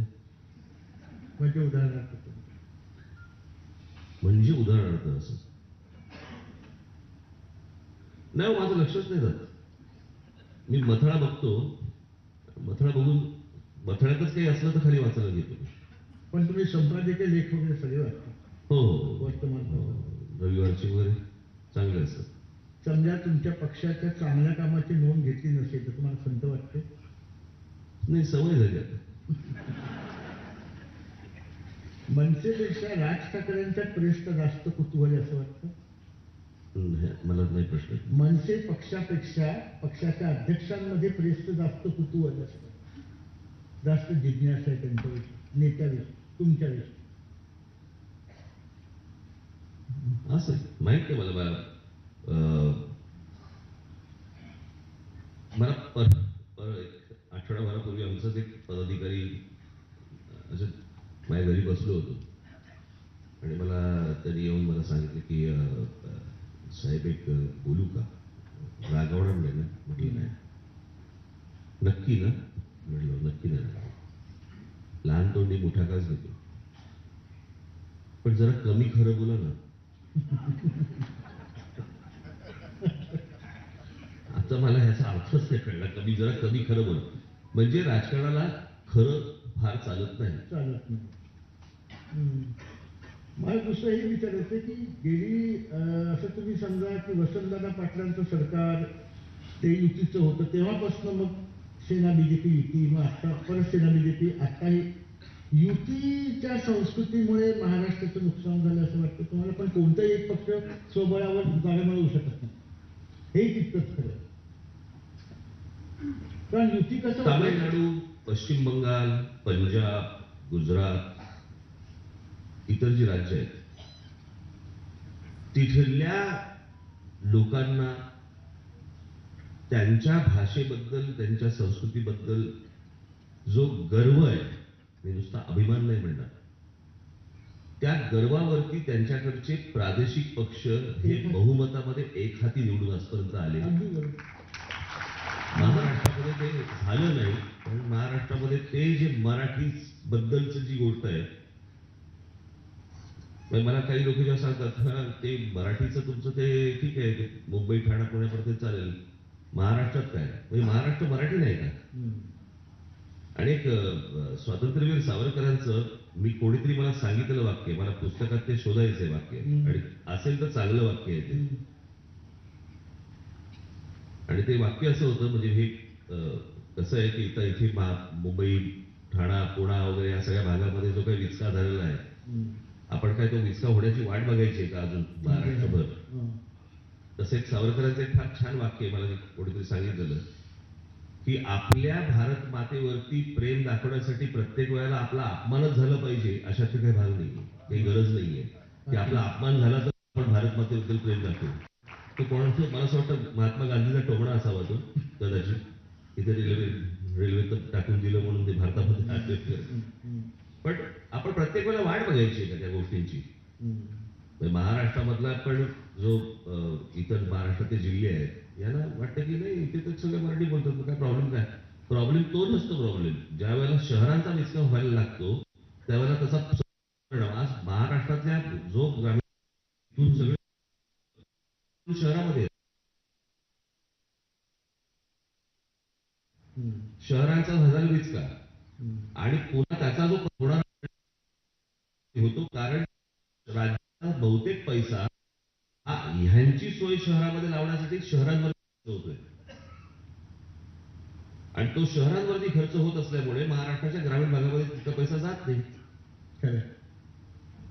ते एकाला एक गोष्टी सगळ्या लागून आहेत. पण ते जे भाषेबद्दलचं जे आहे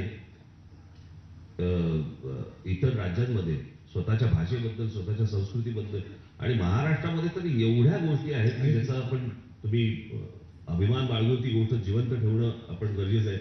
आमच्याकडे काय झालं आता, आमच्याकडे संत, आमच्याकडे सगळ्याच गोष्टी आम्ही जातीतनं पाहायला लागलो की हा मराठ्यांचा महापुरुष, हा ब्राह्मणांचा महापुरुष, हा माळ्यांचा महापुरुष, हा यांचा महापुरुष, असे जर समजा आपण असेच जर जातीमध्ये विभाजन महाराष्ट्रामध्ये जर समजा आपण करणार असू तर आपण मराठी म्हणून कधी एकत्र बोलणार आहोत? शिवाजी महाराजांकडे आपण काय काय म्हणून बघायचं? जात म्हणून बघायची? बाबासाहेब आंबेडकरांकडे काय जात म्हणून बघायचं का? आमच्या ज्योतिराव फुलेंकडे आम्ही काय जात म्हणून बघायचं? आणि इतिहासाची फार दलदल करून टाकली आता. नाही, काहीतरी विचित्रच लेवल लागतं सध्या महाराष्ट्रात. याचं कारण राजकारणी ज्या पद्धतीने जातीच्या आधारावरती, तीच गोष्ट आहे. जात्यंध राजकारण मोठ्या प्रमाणात वाढीला लागले मी तुम्हाला अनेकदा ह्या सगळ्या गोष्टींचे धोके माझ्या भाषणाबद्दल सांगतोय. एक दिवशी आमचे अनिल शिदोरे एकदा उत्तर प्रदेशमध्ये गेले होते, आता काही वर्षांपूर्वीच. आणि ते एका ढाब्यावरती बाहेर बसले आणि त्यांनी कोणाला तरी एकाला चहा सांगितलं.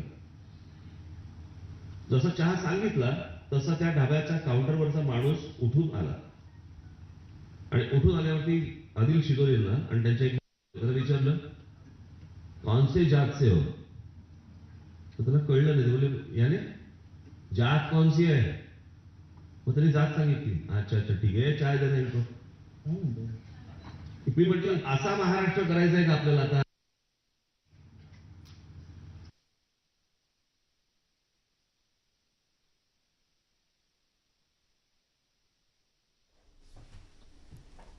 राज ठाकरेंच्या मुलाखतीमध्ये राज ठाकरे मराठी विषयी बोलत आहेत.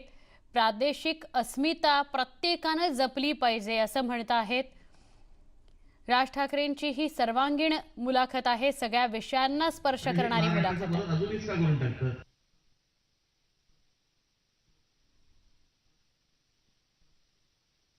पुतळा तोडून टाकला, काढून टाकला. मी म्हटलं जे तोडायला आले होते त्यांना माहिती होतं का ते कोण आहे? मी म्हटलं कदाचित नितीन गडकरींचे वडील, नितीन गडकरींचे वडील याचा राग, भाजपचा राग कोणी काढायचा म्हणून तिकडे काढला असेल, असं काहीतरी झालं असेल. अहो, राम गणेश गडकरींचा पुतळा येतो, आचार्य आत्रेंनी बसवलेला आहे. तो परत बसवला नाही, नाही. प्रश्न परत मी तुम्हाला तेच सांगतो की कोणी कोणाबद्दल काय बोलायचं, तर मराठा महापुरुषाबद्दल ब्राह्मण काय लिहायचं नाही, ते फक्त हेच लिहितील, ह्यांच्याबद्दल हेच लिहितील, त्यांच्याबद्दल हा कसा, मी असा महाराष्ट्र बघितला नव्हता. हा गेल्या 10-12 वर्षात झाला. याला राजकीय पक्ष जबाबदार. आपण चिखल चिवडतोय. तेच म्हणतो मी, दलदल करून थोडी इतिहासाची की आपण चिवडत असतो. मग आणि हे काही लोकांना राजकारणामध्ये हवंय. आणि समाज जर समजा तुम्हाला त्यांना जर तेच देणार असेल, महाराष्ट्रातला माझा तरुण जर समजा जातीच्या आधारावरती त्यांना जर या गोष्टी देणार असेल, धन्य तो महाराष्ट्र. तुम्ही येणाऱ्या काळात भाषा, मराठी भाषा आणि मराठी संस्कृती यांचं आग्रहाने प्रतिपादन करणार आणि त्यासाठी त्याला मी कार्य करतोच आहे ते. मी काय सोडलेलं नाहीये, ते सोडणार पण नाही. ते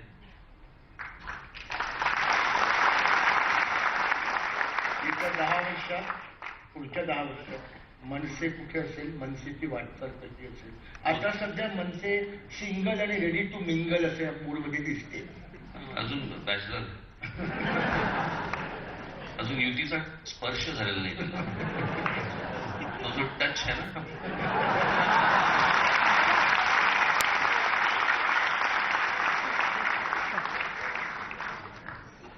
मला विचार आला तरी टच करून पाणी येतं डोळ्यात.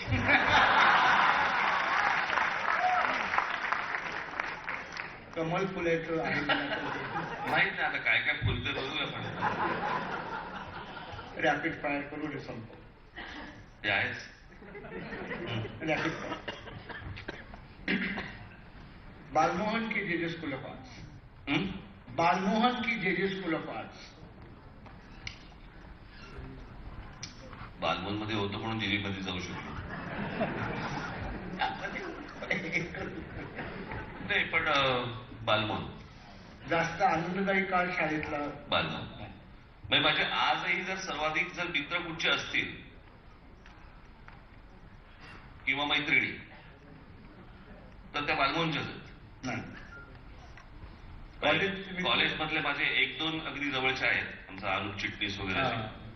परंतु सर्वाधिक जे आहेत, माझ्याकडे आता हे माझ्याकडे बघायला पण माझ्याकडे आमच्या शाळेमधल्या आमच्या काही 2-3 मैत्रिणी आल्या की नीट बोलतो ना रे बाबा. कार्टुनिस्ट म्हणून बाळासाहेब की श्रीकांत. बाळासाहेब. वॉल्ट डिझनी की Steven Spielberg. Walt Disney. R D की एस डी बर्मन. कठीण आहे पण आरडी. R D. पग की ग्रेट डेल. हे कठीण. दीनानाथ दलाल की रवी परस? तेही कठीण आहे. याचं कारण शैलीच वेगळी आहे, स्टाईल वेगळी आहे आणि दलालांचं कामही कमाल. ऋषिकेश मुखर्जी की राजकुमार हिरण? ऋषिकेश मुखर्जी. हा? ते होते म्हणून राजकुमार हिरानी. नेटफ्लिक्स की अमेझॉन प्राइम? युट्यूब.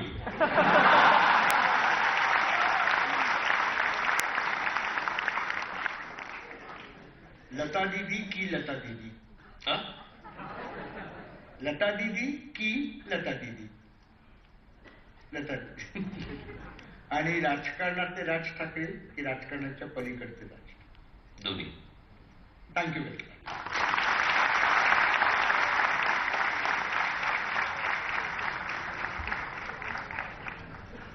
मंडळी, या दिलखुलास गप्पा अजून अशा सुरू राहाव्यात असं आपल्यापैकी प्रत्येकालाच वाटतंय. राजकीय नेते माननीय श्री राज ठाकरे यांची कलासंपन्न राज ठाकरे ही बाजू आज आपल्यासमोर उलगडत गेली. 3 दिवस रंगलेला वेगवेगळ्या मुद्द्यांवर भाष्य केलं राज ठाकरे यांनी.